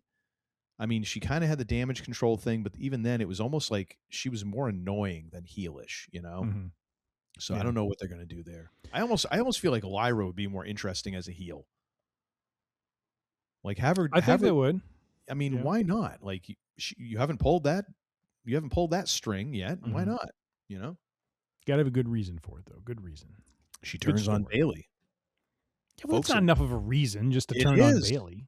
I mean, people fracking love Bayley. Like, think about the reaction that she always gets. That sad theme music she has. Oh God, they've got to do something about that. Like, why did someone bring in like an Egyptian theme into the whole thing? I don't understand it. I don't know, and it's terrible. And they have not remedied it whatsoever. So, one other thought. And again, I'm going to build off of my brilliance from earlier, which is the new 4 horsewomen. Even though this group is over on SmackDown, Ivy Nile could be another challenger for the Intercontinental Championship. And imagine a foursome where you have the women's tag belts and the United States champion and the Intercontinental champion, all 4 of them carrying gold, baby. Just call the faction mid-card. Mid-card for life, yo. Well, but then Jordine could, at some point drop the U.S. title. Jordine could drop the U.S. title, and Jordine, Jordine, please don't take my man. You want some chicken and grits with that? If you're going to insist on calling her that, like, I'm just going to sing Jolene every time. That's fine. You can sing Jolene every time, but I think what would be interesting is you could have Jordine drop the belt. Jordine. And challenge one Rhea Ripley for the WWE Women's Heavyweight Championship at WrestleMania as part of that heelish, faction and stuff. I think that'd be very cool. That could I really like that faction that you put together. I do like that. I think that'd be really good. When we're done, I'm going online to see if they're looking for writers or creatives because I'm just wondering if I just need to make a career change here. Indeed, I'm not sure if they do that. I'm not going to post on Indeed. I'm going to go look on the corporate site because I figure that's where they're looking for. So, anyways, so yes, let's go right from there. We've covered the tag division. We've covered both mid-card belts. All right, now we're into the main event scene. Let's go right to the women's WWE Championship because this is where we would see some action in what you were talking about. And I've already kind of booked it.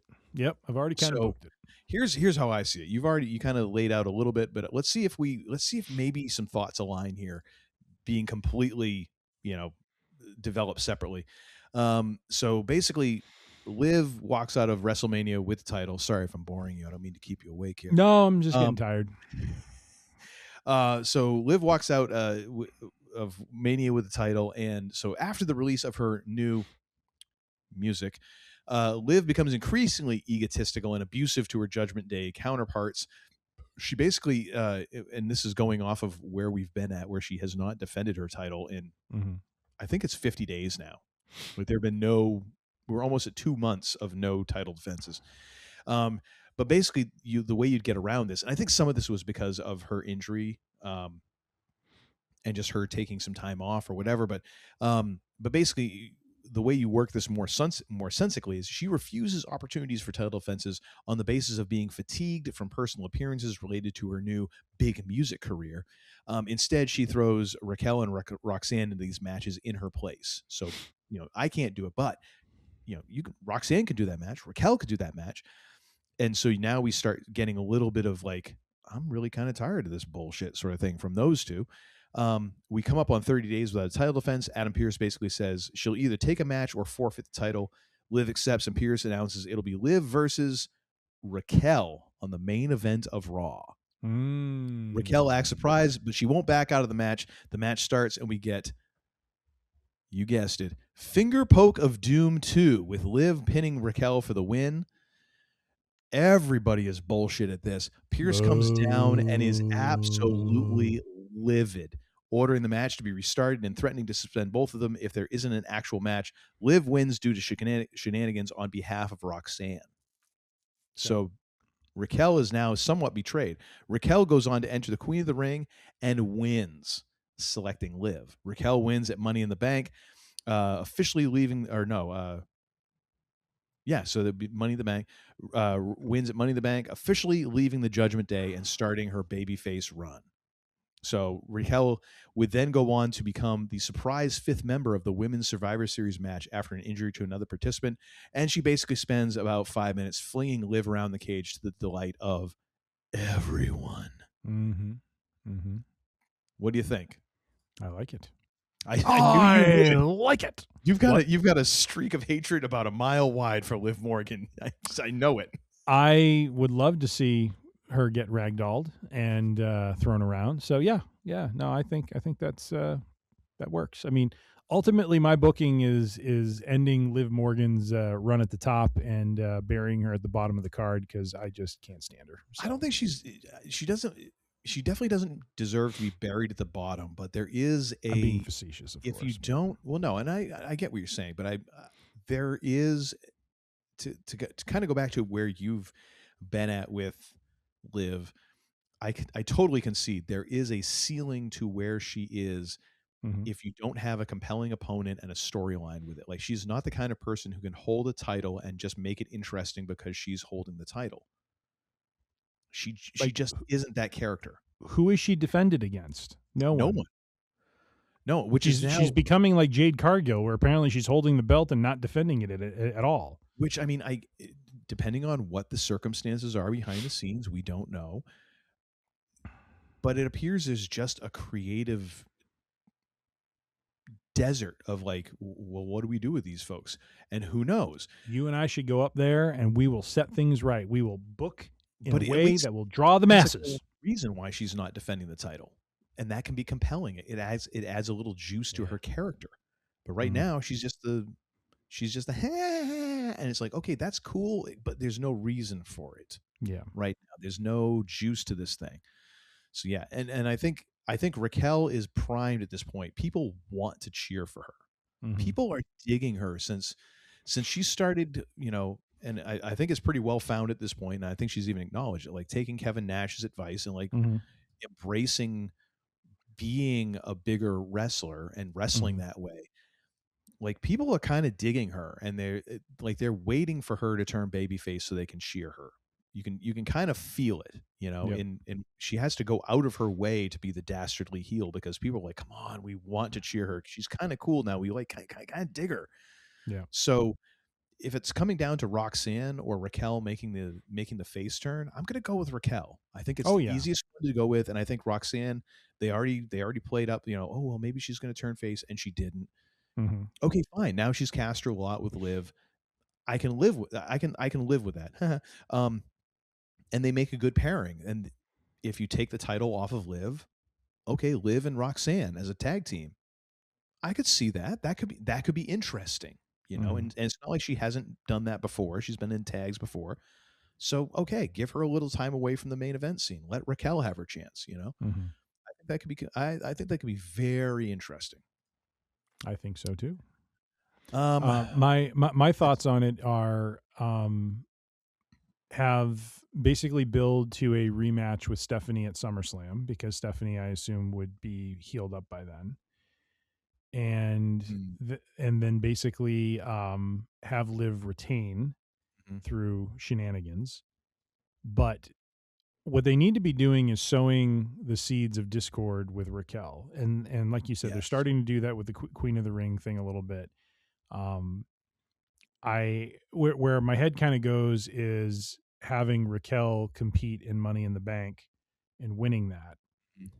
And then from there, basically building toward a WrestleMania cash-in where Liv, I haven't quite figured out who Liv would be defending against, but she would defend against someone, and Raquel would be, they would be building to some dissension through, like maybe there's another Royal Rumble mishap where Raquel could have won and Liv screws her over or whatever.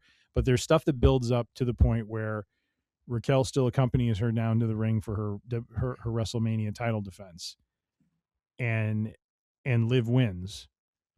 And it's at that point that Raquel hands the briefcase over while Liv is celebrating, goes in and annihilates her and takes and wins the world heavyweight championship. I think that would be amazing because no one's done it. You know what I mean? Like Seth Rollins has done it, but not like that. You know what I mean? Like to be so blatant that you're down there at ringside pretending to help someone only to, once they win, basically be like, okay, you're pretty tired and done. Ding, cash in. I like the idea. I like it. I like it this past year.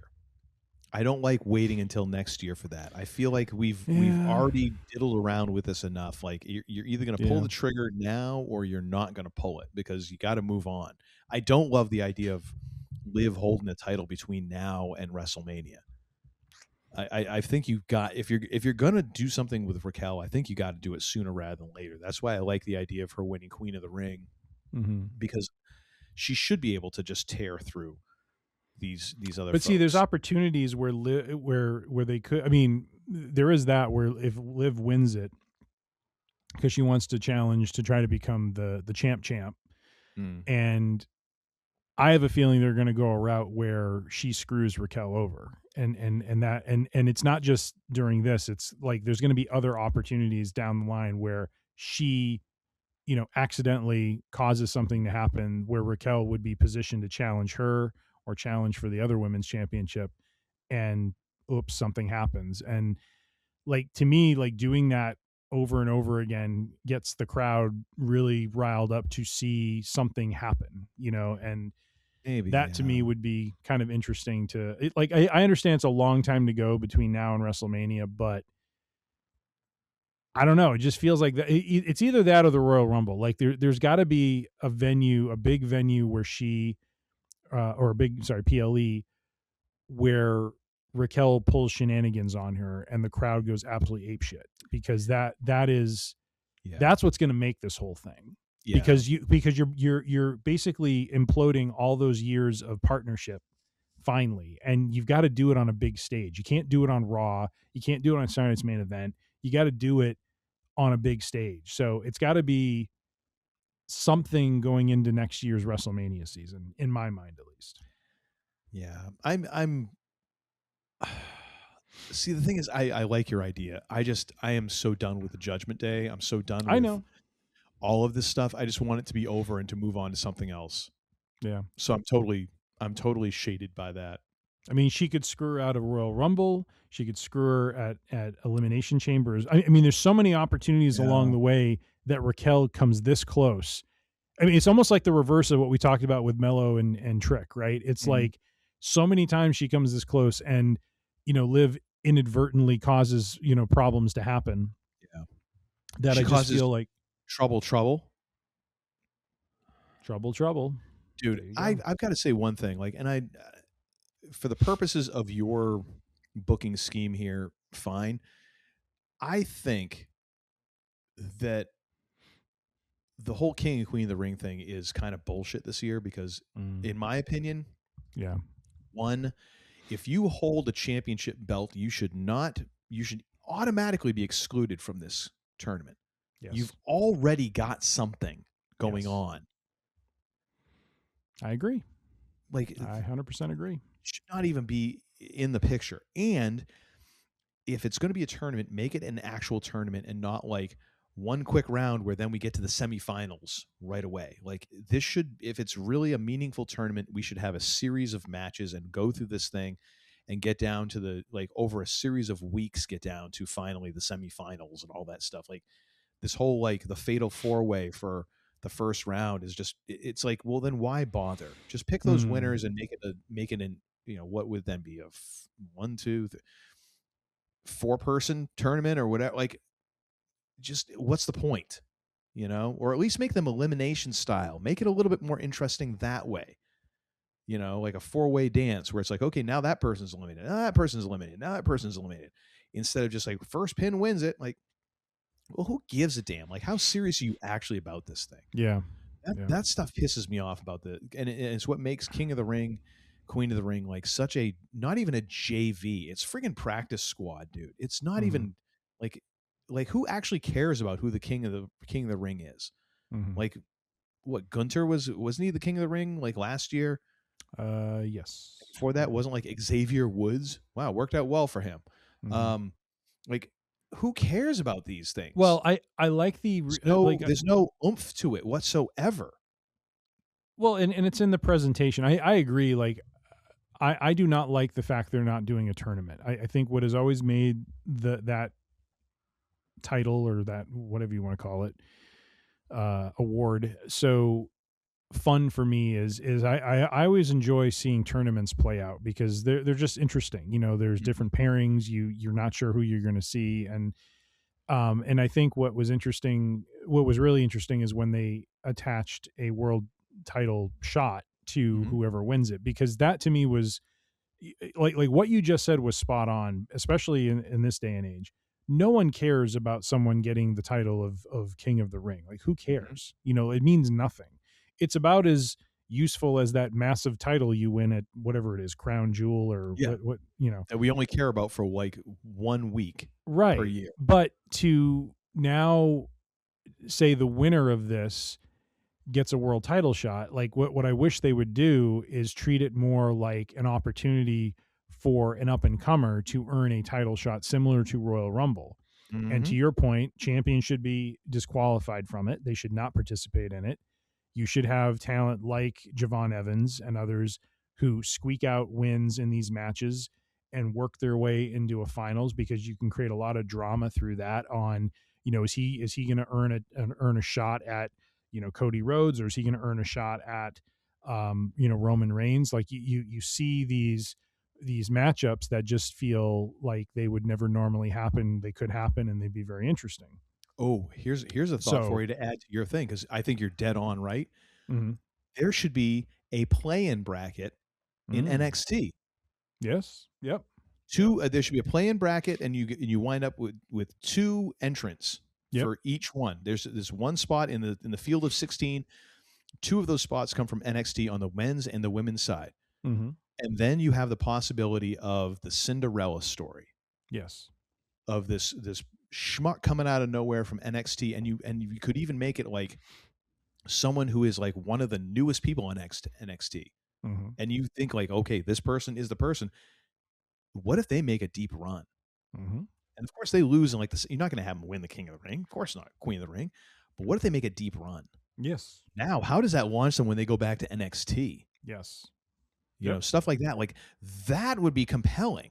Yes. And again, no champions, like not the NXT champion, in North America, whatever the friggin' championships are in NXT, just from the roster. How cool would that be? That not only you have the brackets before you even get to the King of the Ring brackets. Well, we got tune into NXT this month, because that's the play-in brackets for the King of the Ring tournament. Who's going to go from NXT and show up on the main roster when we're doing those? Come on, like this is almost it writes itself. Like the drama is there. It's already, we've already have this in the NCAA championship, the tournament. Like, just copy that. But no, hey, we love Fatal 4-ways because we can't think of how to do anything different. I know. So, just to tweak over here for a second, my winner for this year's King of the Ring is Obafemi. Yes. Queen of the Ring is Raquel Rodriguez. Mm-hmm. Men's Money in the Bank, everybody's saying it, L.A. Knight. Mm-hmm. Women's Money in the Bank, Chelsea Green. I like it. Although I will make one change. My men. So I would agree with Chelsea Green for women's. I did mention Raquel Rodriguez as well with that gimmick, but I could see that. On the men's side, I think LA Knight is a great choice. However, I do think another alternate choice, which could be very interesting because it could go either way here, is one Charles Montgomery Punk winning, because sometimes title shots fall right out of the sky, and I could see him kind of winning and playing off of that, not so much to challenge Roman, but to go after the head that carries the crown is the heaviest, one Cody Rhodes. And I think that would be, I think with this break, Punk is probably formulating what will be, I think, a heel run that he is going to make, where I think he's going to come back and be the antithesis of what he was before. So do you even? Well, so two things. I could be wrong. I've been hoping for this. Possible. But, what's that? Do you even think that's possible? Because I think that Punk is in Cena territory. I think he's in Orton territory. People do not want to boo him. Even when you go to the furthest extremes of what you can get away with, people are still going to cheer. And I don't, and that's not a weakness on the part of any of those workers. It's just the way it is. Like, they've hit that point in their career. Now, going into the undisputed WWE Championship, which again, if it's undisputed, what's all the fighting about? This is where I think we have a compelling time to finally do fracking something about Cody Rhodes, because we're at the Sound of Music. What can you do about a girl like Maria point with Cody? Because we've teased him, losing his edge. We've teased him turning heel. We've done all these things. Like, here's the thing. I think, first of all, where we're at, okay, Gunther, yes. Gunther should have been back busting heads a long ass time ago. Like, he should not have just been showing up on television, periodically here. I think what he has to do, what it should have been, is Gunther is coming back and he's focusing on Cody, because he's done with it. He's the career killer is one thing, like, but he explains it like part of being the career killer is clearing out the dead wood. He's taking out the trash. John Cena was a caricature of a wrestler. AJ Styles, he was a real wrestler, but you know what? His time was done. I'm here to take out the trash. I'm not here it's not just about ending careers, but like people who do not respect wrestling. Like, you bring it all back to that thing of like, the mat is sacred. You get back to that. That is the thing. And the career killer is an offshoot of that. So that once again, now you've opened Gunther back up to, he can actually wrestle people who aren't retiring. Like, he goes against Cody, and I think he needs to break Cody. He needs to break him, because we've seen Cody just kind of bounce back and bounce back and bounce back. This is where we get the Cody heel turn, or maybe not necessarily heel turn yet. Gunther beats Cody. And we don't see Cody for a little while. And when he comes back, we get kind of the same presentation, but we get like almost like a version of like Crow Sting with Cody. He comes back and he's all in black. Like, the blonde hair is gone. He is just jet black dyed hair. The same coat, but it is just monochrome. And he is a darker version. He is the American Nightmare now. And what we then see is him, because again, people will love it because, oh my gosh, Cody is back and all that, yo, and all that. But he has an edge to him now, and he's embracing that darker side, and he goes further and further and further until finally he does. He turns heel. Like, he is full on heel and just doesn't give a rip. And running everyone down. That's where we have Charles Montgomery Punk come back. Because again, and you can have him back before that, but I mean, he focuses on Cody. And because nobody's going to cheer Punk, I mean, nobody's going to boo Punk, but they will boo Cody. Because again, he's been kind of here forever and he's been the same guy and all that. It's like they're ready for something different with Cody. Punk is a legacy at this point. Have him come back and feud and bring Cody back to the light, maybe, something like that. That could be interesting. It could, yeah. It just kind of depends on what Punk wants to do at this stage in his career, because there's a part of me that could see him want another heel run if the story is there and there's a compelling hook to it. And but you're absolutely right. I mean, the only thing I fear a little bit, and to be honest, going into the match with Roman, he was getting some boos, but he also was kind of playing on the heelish side a little bit, with some of the promo work that he was doing. But I do think this break was good for him. I'm glad he took a break. Not because, I care for people, in their health, obviously, but that wasn't the priority there. To me, he was getting stale. I think there is. I don't mean to say getting stale, like he wasn't exciting to watch, but he's been doing this for now 2 years. So now what's next? What's going to be different about the next? And he knows this. He has to know this because it's the reason why territories worked for so long, because you could go to one territory and you have your run there for 6 months to a year and a half, and then you move on to the next territory because you're kind of played out. So he had that great feud with McIntyre. He was having a great feud with Rollins before Rollins got hurt. Had a great feud with Reigns and an amazing match at WrestleMania. And so, what's next now? And so that's where I'm kind of thinking, does he go a heelish route and win Money in the Bank and cash it in on Cody? Yet another one who's turned his back on Cody, and that in a way pushes Cody down a path. Is Cody the modern day Sting, where he never sees the heel turn coming? Like, is he kind of that same sort of thing? I think you have to do. I think Cody is going to have a heel turn at some point. I think. Well, no, I mean the people turning on him, because that was always the thing with Sting. Like every best friend turned on him and he never saw it coming. I see. Yes, Cody the same thing. Yeah. Like he just never sees it coming. Basically, yeah. But I mean, it plays well into his character and the overall story, because he was so hell bent on, finishing the story that, it's the longer term story there is the cost that comes from that, So great. You did what, you honored your father and your family, and you did the one thing that he just couldn't attain in his career. But what has that cost you along the way? Your friends have all turned on you. You've gone through hell and back, with individuals who you trusted now, leaving your side. So it's hard to say. Like so for me with Cody, what I was wondering, and I wanted to ask you about this, is, do you think, now nothing has been announced about Orton and his health,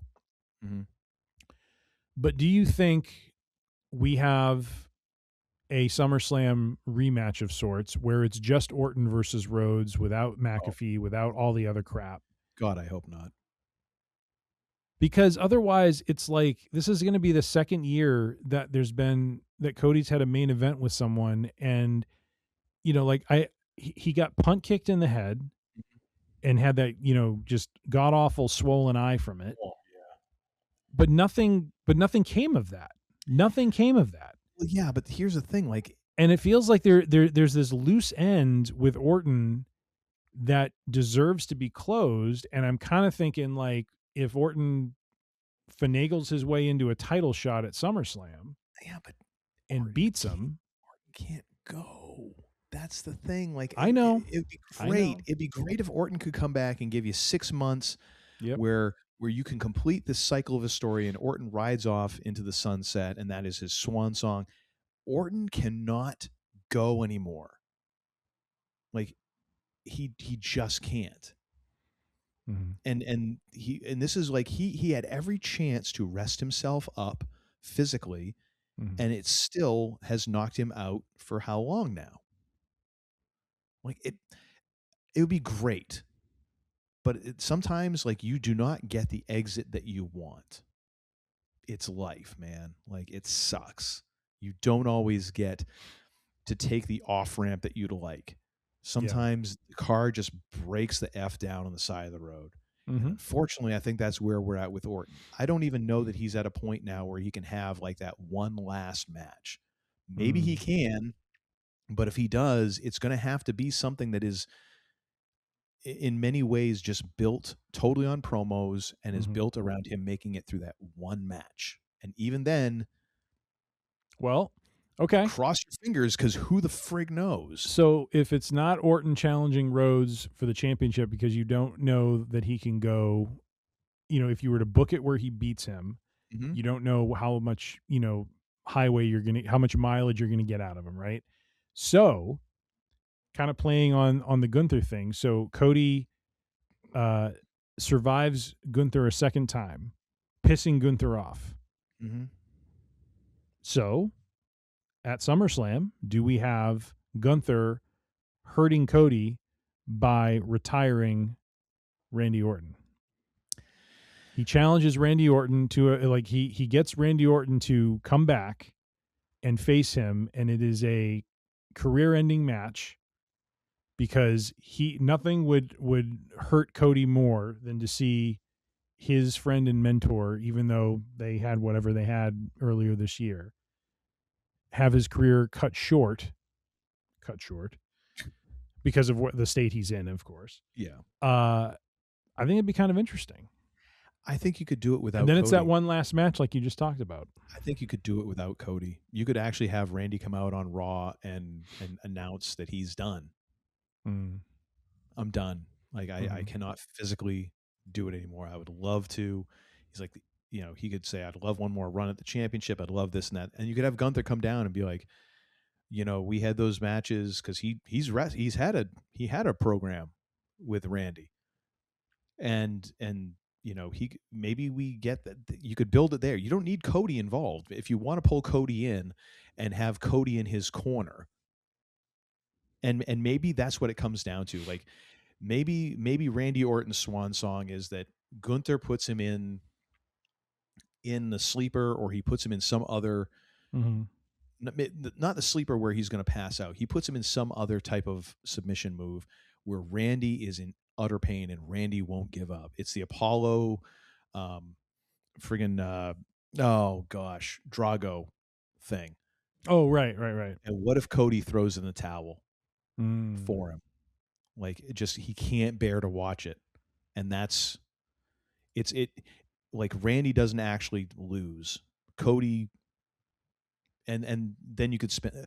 I feel, and the same thing with Punk. I feel like the things that you had mentioned with Cody, like, yeah, I love all that stuff, but at the same time, all that works with Cody as a heel. That works with Punk talking to him like, what does this cost you? Look at where you're at. Yeah. Look at the cost of all of this, of you maintaining, of you getting it back, and now you've gone to this point. Yep. Your father would be ashamed of you. We're off and running, and Punk can be and I get it. Like Punk might want one more heel run. Maybe he wants to do that, but it's like, again, sort of like Randy. Like he wants to have one last match. We don't always get what we want. Like, sorry, Phil, they don't want to boo you, and there's nothing you're going to say that's going to make 100% or even 80% of the arena boo you. You're going to wind up with Cena, where they're still chanting for you, and even when they boo you, it's half-hearted because they know it's like you almost have like the cheer boo sign up. Like they know that they're supposed to boo you for that, but they're not really. You know what I mean? I don't know. That I just have a problem with that because I feel like Cody's heel run needs to stand on its own. And I think that Punk would make an excellent kind of savior in a way. He would. Weird sort of way. He would. But yeah, that was a lot of ideas there for that I did not have. Yeah. So that brings us to let's go with the women's the women's world's heavyweight championship. So we got Jade Cargill coming out of wait a minute, was that or no, it was Rhea. Rhea came out of I thought we already talked about Liv. Yeah, we haven't talked about Rhea. Yeah, so this is the this is the undisputed WWE championship, right? Yes. Okay, sorry. I got them messed up. I was trying to do them in pairs, and you know what? The fact that we made it this far, folks, he's telling me that I've had too much matcha. Okay. I'm just saying, like, I'm surprised that I haven't messed this up beforehand. I'm kind of proud of myself. So we are here, undisputed heavyweight, undisputed WWE. Do you want to do it? All right. So, anyways, Jade gets the championship. Let's just say, just for shits and giggles, she actually wrestles a match or two after winning the belt, quickly defeating opponents by either overpowering them or with help from her crew. At Clash in Italy, she overpowers Rhea, beats her, showing just how wide her mean streak really is. Like, she goes to this other level of just destroying Rhea. Rhea goes away, licks her wounds for a bit, and she returns before SummerSlam after, let's say, Jade destroys Chelsea Green for whatever reason. Because again, someone who people are going to have sympathy with, and Jade is just toying with her because in a way that's believable. Like you look at Jade and you're like, yes, she could totally dominate physically Chelsea Green. Okay. Or anyone. Like I'm just trying to find someone besides Io because I'm that just needs to go away for a while. Jade will wrestle Rhea, but not for the title. So gives a chance for Rhea to score a clean pin on Jade without losing the title. Then we get an actual challenge at Money in the Bank. Rhea wins the championship at Money in the Bank. And we've gotten a little bit more mileage out of this, a little bit more back and forth than what we've gotten. We've built up Jade to be a legit threat rather than just kind of a paper champion who then loses at her first opportunity and then pisses off to whatever. And it gives Rhea a chance to go off. But I think that there's a compelling story here to be told, which they started a little bit at Clash in Italy, talking about how rare it is that Rhea is physically, dominated. I think there's a story to be told there of then Rhea having to reinvent herself. Because I think she's been doing that anyways. And we've seen that just in the way that she's conducted herself in the ring with different offense and things like that. There's a way to play this out for realsies that shows Rhea has to change because she can't be, the same mommy that she was back in the day. Like, and it's tough to deny. Like, you just see a picture of Rhea today as opposed to kind of at her, bulkiest muscle mass Rhea. It is night and day. Not that she's any less good at what she does, but she's had to change her game. And it's much like, we saw, like, you go into baseball back in the day you had like Kurt Schilling or Pedro Martinez, who they're fastball pitchers. Well, guess what is the first thing that's going to go for a lot of, for most fastball pitchers? Their velocity. So they had to then become more wily and Pedro always had kind of a nasty changeup, but he had to really rely on these other pitches. And Kurt Schilling, kind of the same thing. Like, he had to rely more on being a wily veteran. That is Rhea now. Like, she can't just go in there and just beat the ever loving hell out of somebody anymore, like the way she did. Now she has to. She's developing different moves. She's using much more, drop kicks and all these other things that are like, whoa, okay, this isn't something we're normally used to from Rhea Ripley. Play that out in real time against an opponent who is physically dominant on her. I think that could be a great way to go. What are your thoughts, sir, for the undisputed WWE Women's Champion? Thank you. I appreciate that. You're welcome. Yeah, it's a good question. We're kind of getting to an interesting point with Rhea, and it's feeling a little bit played out in a way. You might have something here with Jade Cargill as like, Drago to her Apollo Creed sort of thing, except, she's not going to get smote by him or something. I mean, that'd be nice. Yeah. But yeah, no, I there's that. I don't know if it's an opportunity. I mean, if she does go on a long title run, I'm just looking at the women's roster. I mean, it's kind of a rough one to, maintain a reasonable set of, opponents up through WrestleMania, because there aren't really a lot of big names. I think. Well, if we're looking at the SmackDown roster, I mean, here's where you can start throwing some names at Jade and allow them to bounce off, but to look good, but ultimately just be like, oh, they just can't friggin' stand up to her. Like you could have, I mean, let's just throw her up there. Sure. Jade whips her pillar to post after Julia's shown like her best moves. Julia still comes off looking good. It's just like, well, look at her, for crying out loud. Like, okay. You could even throw like Alexa Bliss in there again, someone that she could throw around like a Frisbee. The one person you'd probably want to keep away for a while is Charlotte Flair. But even then, like, that is a string that you could pull that is like, now we're really showing just how dominant Cargill is. But if you're going to have, Rhea kind of ultimately overcome, like, then who are her opponents? Well, obviously then let's get into Tiffany Stratton's, then the Chelsea Greens, stuff like that. Like, but you could have people who had bounced off of Jade before that, who then are, they're contenders.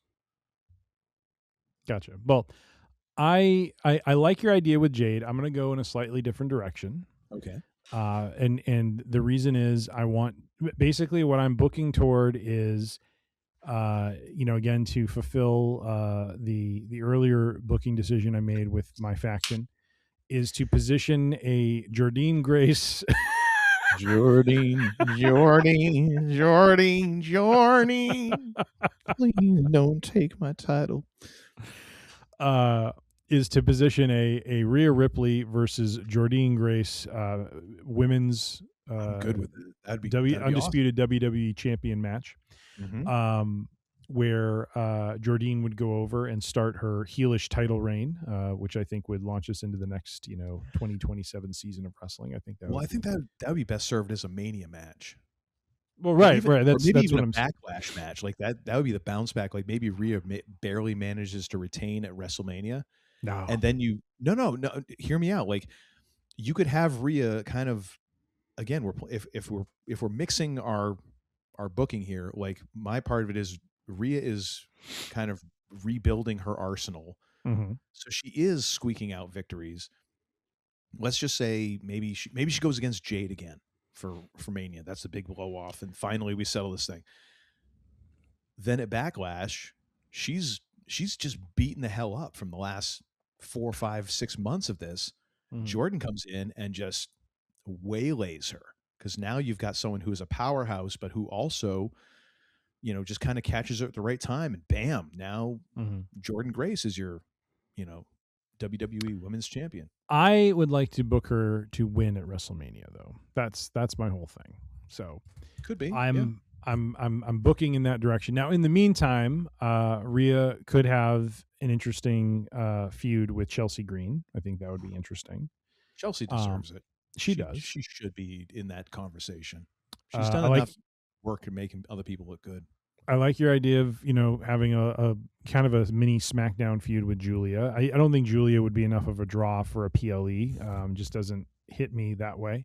I think you got to have some of that with Jade, and then you could continue it. Like, you can run it back with Rhea, like some of those same people. I almost beat Jade. I should have a shot with you. That sort of thing. I do think it would be interesting to have Rhea and Lash Legend have a bit of a feud, because I think it would. Well, to me, it's a sink or swim time for Lash Legend. It doesn't mean she wins the belt, but she's put in a position of, can you swim, with the sharks, sort of thing. And if she can't, she can't. But if she can, you've now built some momentum for her character at some point to become that, because she, had that back and forth with Rhea. So I do feel like, and I do like the idea of SummerSlam having a Rhea Charlotte match where, these two alphas want to establish who is the more dominant one. And I don't know what Rhea and Charlotte's, record is, fighting each other. So I think it'd be interesting to do that. But, but I would have, I'm definitely in the camp of, not saying your idea with Jade Cargill is bad or anything. I think that is one way you can do it. I personally am not very high on Jade myself, and so I'm going to stay with Rhea as champion.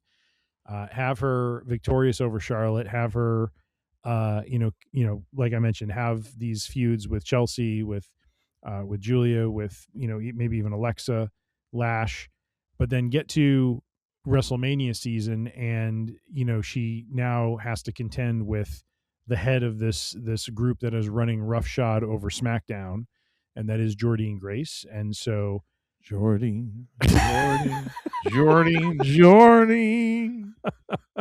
Please don't take my Mania. So whether it is through the Royal Rumble or Elimination, probably Elimination Chamber would be the better place, because for one, we could have storylines cross where, like here's some booking right here. Liv Morgan accidentally screws over Rachel Rodriguez, who gets pinned by Jordynne Grace to win the Elimination Chamber match. Kel, perhaps? Or is there a Rachel Rodriguez that has been signed by Adam Pearce lately that I haven't heard of? Yeah. Well, is it Raquel's evil twin? It could be. It could be the babyface version that's coming That up. would be awesome. My name is Rachel. I know. No. I'm her sister. Actually, didn't the Bellas do that for a long time? Kind of. Hey, if Elias can, pretend to be his own brother, so true. But that's my thinking there, right. is that I think that would be interesting to have, because I feel like Rhea and Jordynne are from the same athletic. What? Jordynne. I am not going to say Jordan. It's Jordynne. Gimmick. It's Jordynne. No, it isn't. It is Jordynne. It is not, sir. It is Jordynne. Okay. That is a Y and two N's. It's Jordynne. If it's Jordan, it's Jordan. Thank you very much. And have a good day. All right. That is that does it for the WWE. On that note, I've got to go have a pee because I need to regroup right now. Please do.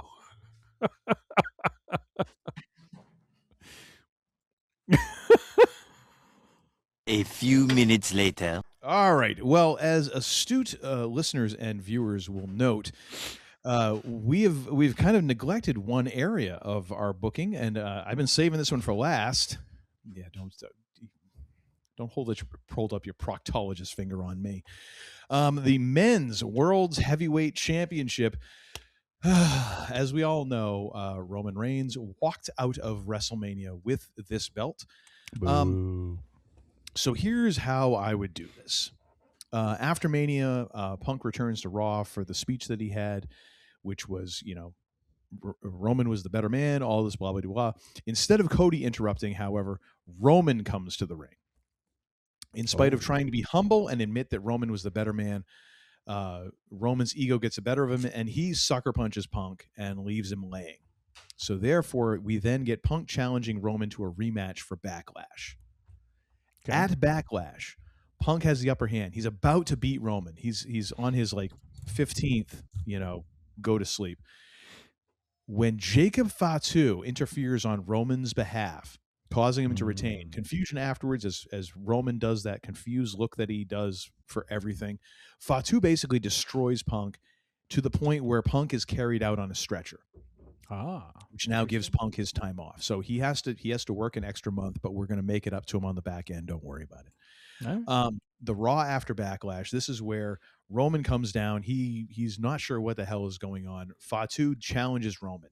So this is where we then proceed with, Fatu wanting what Roman has, and all this. So their first title match would be in Clash in Italy, but not for the title. Roman says, in order to jump to the front of the line, he's got to beat him first. But he'll do him this favor because since they're family, he can challenge him at Clash in Italy. for a chance if he beats him to win the title. Fatu managed to beat Roman in Italy. Now it's a title shot at Night of Champions, where the Usos come to Roman's aid and he retains. Following that, this is where Jacob just completely goes round the bend and he just destroys everything. We see him go nuts. He demands tribal combat for SummerSlam. Okay, so I'm trying to keep this somewhat in line because I know that there are things that WWE wants. However, between between Night of Champions and SummerSlam, Jacob managed to incapacitate both Usos at different times. Now Roman is utterly alone at SummerSlam. He's got no help. Both the Usos are injured. They can't help him. At SummerSlam, Jacob wins by utterly destroying Roman, unlike anything we've ever seen over the last 7 years. He is punishing him. He is taking out all of his pent-up aggression on him. He is doing the thing where he is pulling him up off the mat when he could pin him just to beat him some more. The next night, we have a battered and broken Roman placing the, as LA Knight says, the Ufalafa around Jacob's neck and acknowledges him as the head of the table, as the tribal chief. So, over the next few weeks, the Usos return, and we kind of see Solo is making a play for Fatu. At Money in the Bank, it's Fatu versus Sikoa. For the belt and for loyalty, Jacob wins and unites the family once again. Now he's got the Usos, he's got Solo, he's got the MFTs, and Roman. The bloodline is back together, and now it's underneath a complete nutcase. Jacob becomes more and more erratic through the September and early October. Roman is looking for allies, and he's finding none. Finally, he goes to Heyman, goes to the wise man. Somehow he brokers a deal. Can you help me out, Sally? One more time, for old time's sake. And gets Roman a War Games match at Survivor Series. Jacob has his team versus Roman, CM Punk, LA Knight, Seth Rollins, and Cody Rhodes for leadership of the bloodline. Like basically all of his former enemies, he has to go back and ask him for help. Roman wins, and the Raw afterwards, once again, the Ufalafa comes into play. Jacob hands it to him. Roman puts it around his neck, then immediately takes it and rips it apart, declaring the bloodline corrupt and therefore dead. The bloodline is no more.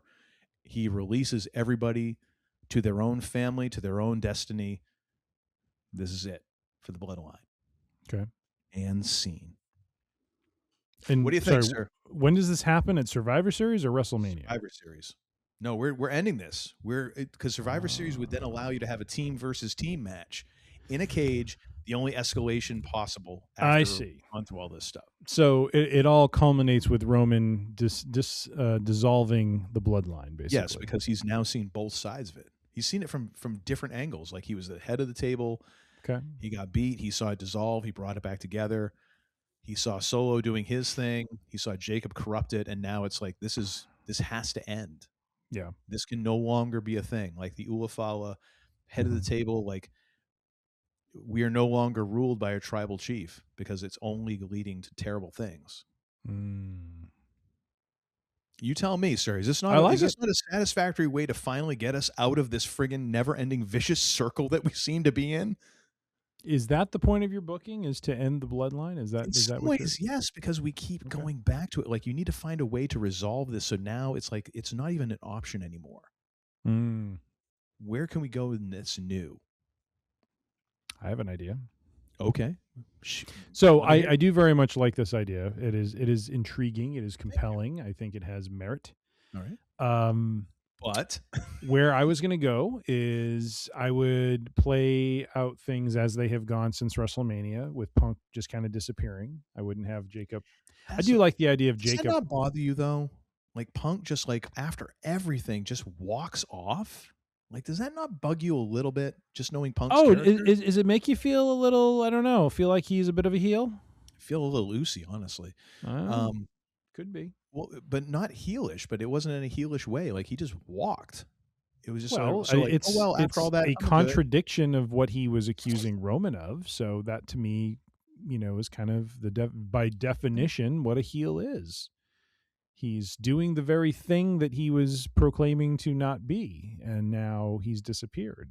So I guess, does he come back and only call his shots when the money is right and when it's the right, marquee sort of match, and becomes a different Punk, less punkish, more bougie? I love it when you start with this and you get more and more Shatner-esque as you go through it. It's like, I want to be mad at you, but yet I can't. I'm enthralled. Continue, sir. Please.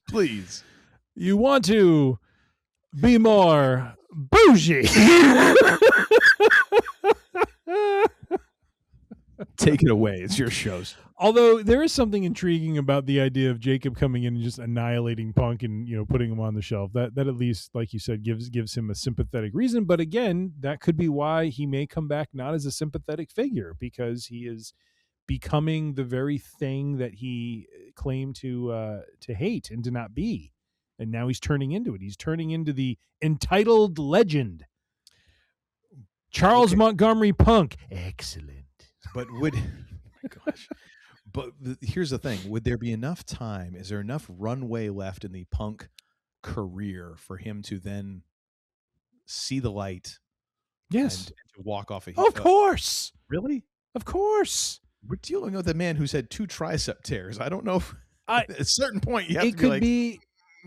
I think Seth Rollins, but still. I think it could be a year's worth of heel stories, and then maybe he comes to see the light. So we things transpire as they maybe have. Rollins is the one to redeem him.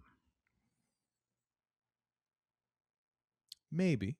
Okay, but okay. So where do we go here? Okay, so I'm going to play Backlash and Clash in Italy out the way that it played out. So first in Backlash, Jacob comes in. Roman. I love that since we both crapped all over the Clash in Italy match. I'm really curious where you're going to take this. Roman, basically gets away by the hair of his chinny chin chin at Backlash. We get to Clash in Italy. Clash in Italy, similar to your booking, is a competitive match, but ultimately Jacob, goes into full tilt bozo mode and just annihilates Roman and finally puts him down with the Tongan death grip, becoming the head of the table, achieving his goal, and ascending to the throne. Roman is a husk of a man afterwards. He cannot believe he lost to the wild card of Jacob Fatu. And Jacob goes on a title reign where he just runs roughshod over a couple of different, opponents en route to SummerSlam. So basically, I don't know, call him what you will, sacrificial lambs get laid at his feet that continues to show his dominance and how just absolutely Matt Cardona is wildly available. I'm just saying. He is. Ricky Starks is as well. He's got his flying shoes on and laced up as we speak. And then you have now I haven't thought this through totally, but you certainly have interactions he could have with Solo, which could lead to a championship match. But we get to SummerSlam, and Jacob defends once again against Roman Reigns. Roman, even though he's part of the group, he feels it, is only right to offer him the same opportunity that Roman offered him, and so he challenges in a match, and for the world's heavyweight championship. And it is during this match, as we get to the end, as Roman feels victory is at his fingertips, we hear the final boss's theme hit. Oh, dear sweet Jesus, no.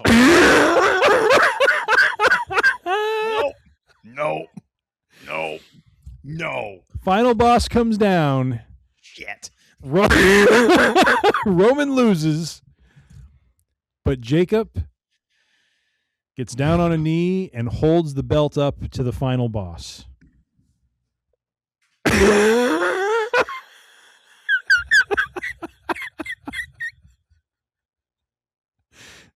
Now, I assure you, Jordine Grace is not there.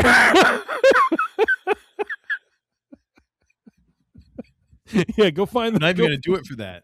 No, you've broken me. And now we enter into a program where the world's heavyweight title is being held captive by the final boss, and Roman must find a way to earn it back at WrestleMania, where we finally get the Rock versus Roman match for the World's Championship, and Roman conquers him and is once again the head of the table. And that's your pitch?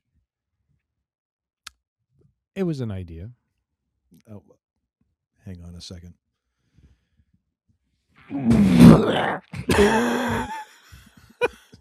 Sorry. No. No?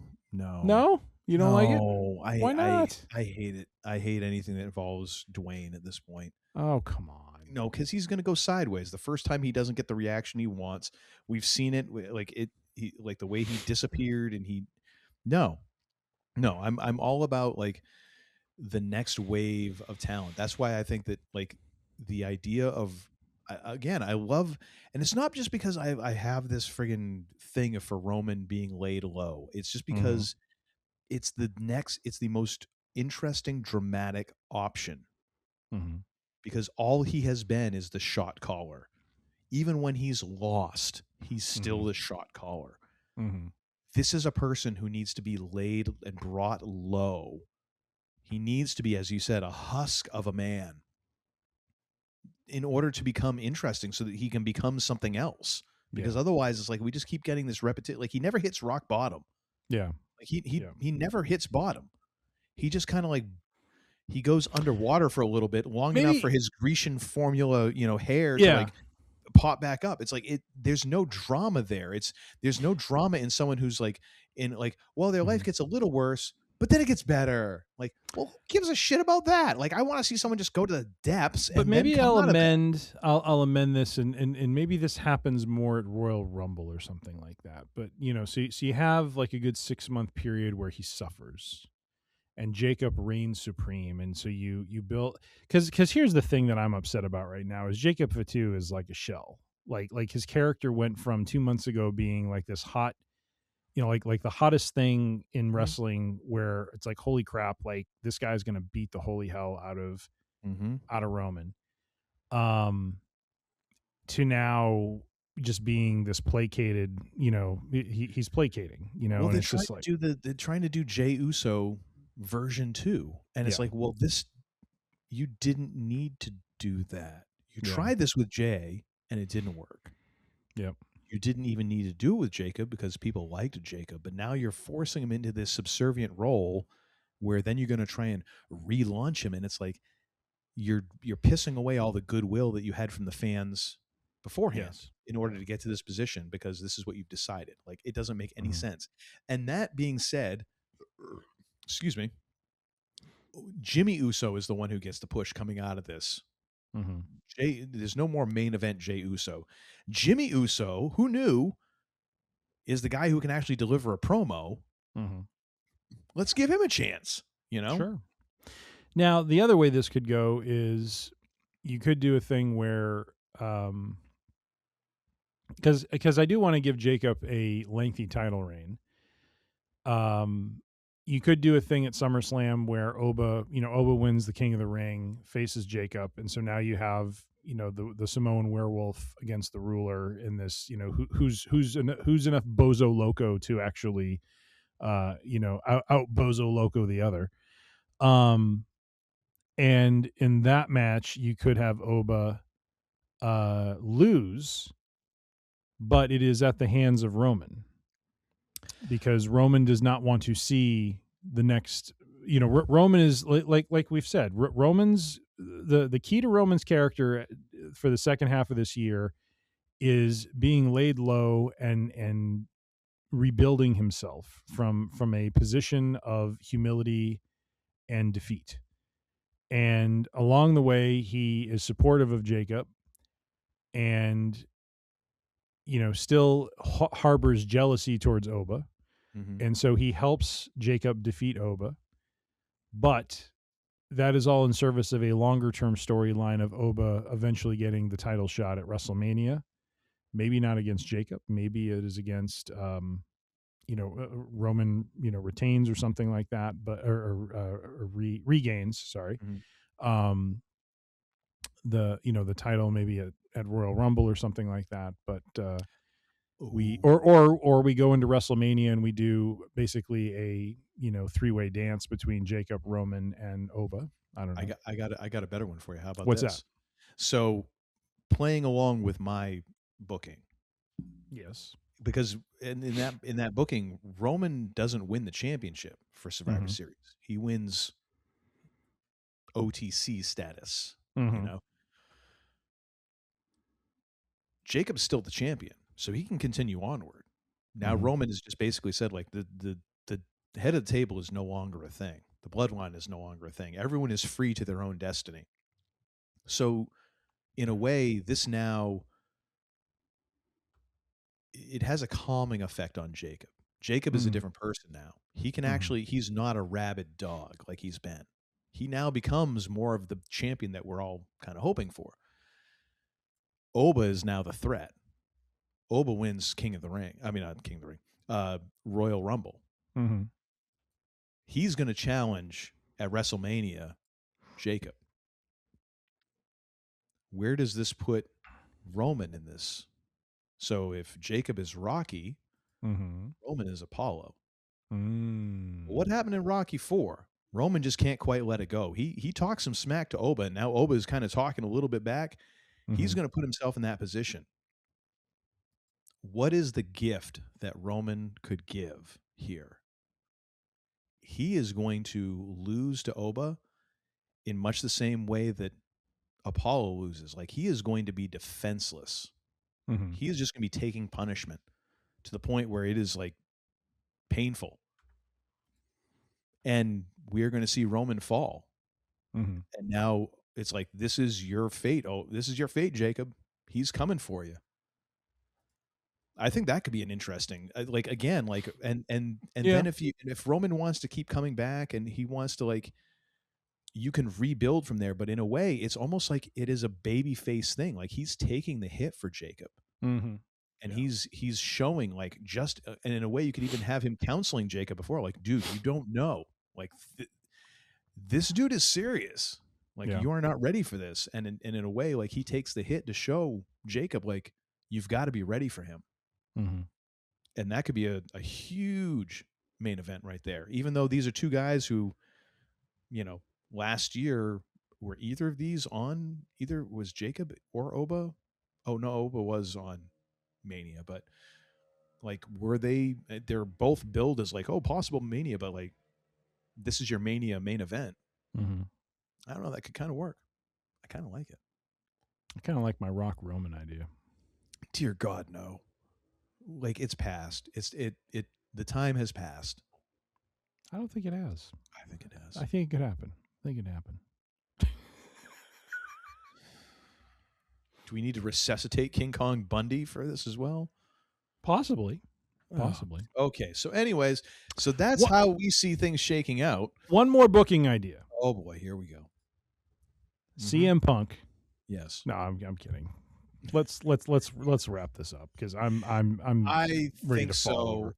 as well. What do you have for a suggestion for and another thing, a suggestion for our listeners and viewers?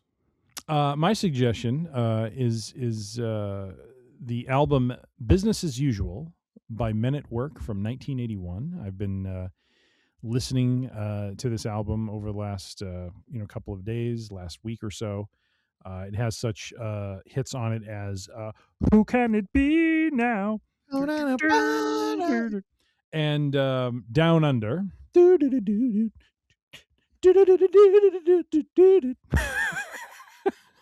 I do that? The women glow and men shunda.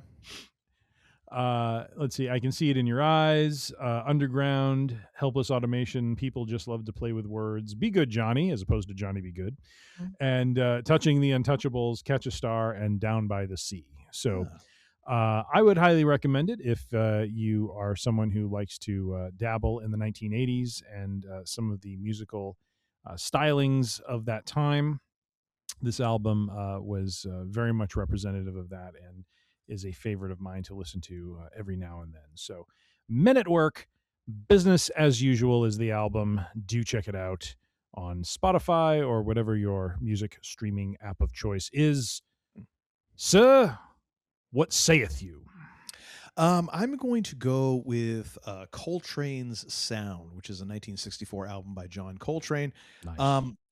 I've literally just kind of managed to miss this one. It's kind of in the kind of heyday of Coltrane's recording history, and it is a great.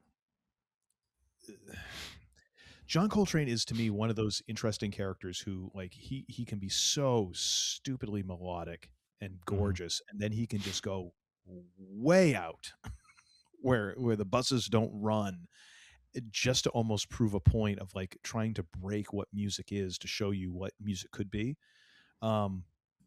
This is not one of those albums. This is much more towards the melodic end of the spectrum. But is an album I really hadn't heard much about, and I'd done a fair bit of listening to his discography through the years, obviously not in a completionist way. So I would recommend listening to this if you are at all interested in jazz or in John Coltrane and his discography. It's a wonderful addition and is a beautiful album. And I've been kind of like, I listened through it once. I've listened to a couple bits here and there, and it is one of those things that I need to really sit down and do what Henry Rollins once called protein listening, which is essentially just like sitting your ass down and listening to something with no other distractions, not as background music, not as something while you're doing something else. Like, you are fully focused on what is happening.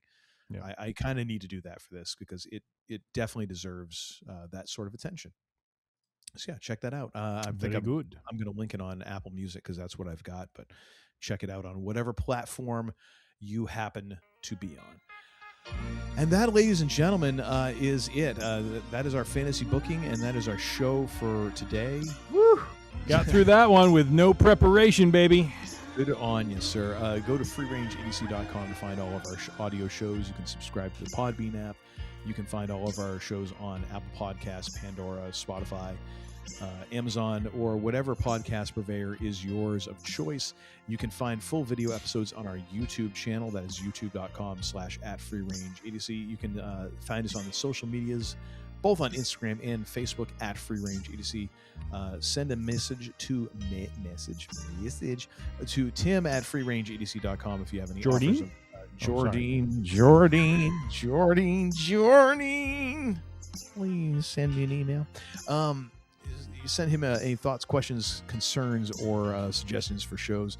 And now, ladies and gentlemen, it's time for me to turn this over to the least idiotic member of our show, that being the man they call Tim. But not before I ask the second most important question in all of human history. The first, of course, being what is hit. The second being, the hell did we learn this episode? Put the friggin' belt down. Just put it down. We have learned once again the greatness of the fantasy football multi-time champion. We have learned that apparently the man they call Tim can show up to this recording with very little preparation and still somehow have a contribution or two or three. I've been doing it for 8 seasons, and it's but why is it too small for you to catch on? Just wing this mother. We have learned that Uncle Todd and the man they call Tim might have a career here in wrestling booking or writing. I think we came up with some compelling storylines to move forward with. And Paul, give us a call. I'll listen to an offer. I'll listen to an offer. Get those creative types. You moving to Stanford though? No, I'm gonna see if I can get the the company jet from O'Hare over to Stanford. I think we'll make it happen. I don't know about that, especially for the sort of ideas that that's about it. Given the ideas that I bring, it's kind of like an elf when they have to go, get that other writer to come in to kind of give them the ideas and stuff like that. Like, that's going to be me. They're going to, I'm going to need a car, 72 degrees, the whole 9 yards. Those will be my demands because you got to take care of the champ, baby. You got to take care of the champ. But we've also learned after 200. You have such an it is amazing to me. Like I just this elevated idea of yourself. I am in awe of it because as an only child, I'm just like I am just shit. I am stop it. Come on, no now. one will ever do that. You're like top dollar. Like I wish I could be like that. I'm healing it up. What can I say? The belt makes me heal it up. That's just how it is. So. But we've also learned enema you gave yourself before the show. What's that? Is that matcha enema that you gave yourself? No, it was a matcha energy. Oh, okay. Yeah. We've also learned that after 250 episodes, we have finally dabbled in some fantasy booking for professional wrestling. I don't think we've ever done this show before, and I think this was, sir. I like the flow of this. This was great. Of course, me engineering minded, I had all the events laid out. I thought we were going to book 9 different cards, and we were going to talk about them. No, I would have had zero time to do it. Had no idea exactly what I wanted to do, and no free time to do it. So I am very thankful. Once again, Uncle Todd is the yin to my yang, and I appreciate the fact that he copiously prepared for this, whereas I came in and just said, I don't know what I'm going to say, what I'm going to do. I love how you're normally the Gorilla Monsoon to my Bobby Heenan, but you've somehow turned into Jesse, the body of Antonio. I don't know how it happened. But it's amazing to watch in real time. It really is. We've also learned that the man they call Tim is quite high on this idea of the Pretender 4 Horsewomen faction with Jordine Grace, Ivy Nile, Jordine, Lash Legend, and Natty Neidhart. Don't take my faction. We've also learned that Uncle Todd apparently has practiced the song Jolene. I've had and enough has adapted it to Jordine. Messing up the friggin' name. I'm not messing it up. It's how it's spelled. Jordine. She's going to just lay you out, and it's going to be great. I hope someone gets on Instagram. We've also learned that Uncle Todd is secretly hoping for a whooping coming to me from my Jordine Grace. So not even secretly. It's out in the plain daylight. Broad daylight, sir. And lastly, we have learned, this isn't 100% accurate, but I'll just say it. Can you spare $250? When has that ever stopped us? Indeed. With all that being said, we thank you for your listenership and the downloads. And as we like to close things up here on the range, be safe, be healthy, be kind, be good to one another. You don't have to go home, but you can't stay here. The range is closed for now. The champ is here. See ya. I like a Mussolini. It's like I picked the wrong week to quit drinking. I beg your pardon, what did you say? Damn! You're such a disappointing pair. I prayed so hard for you. Get out. And don't come back until you've redeemed yourselves. So say we all. So say we all. Now get the hell out of here!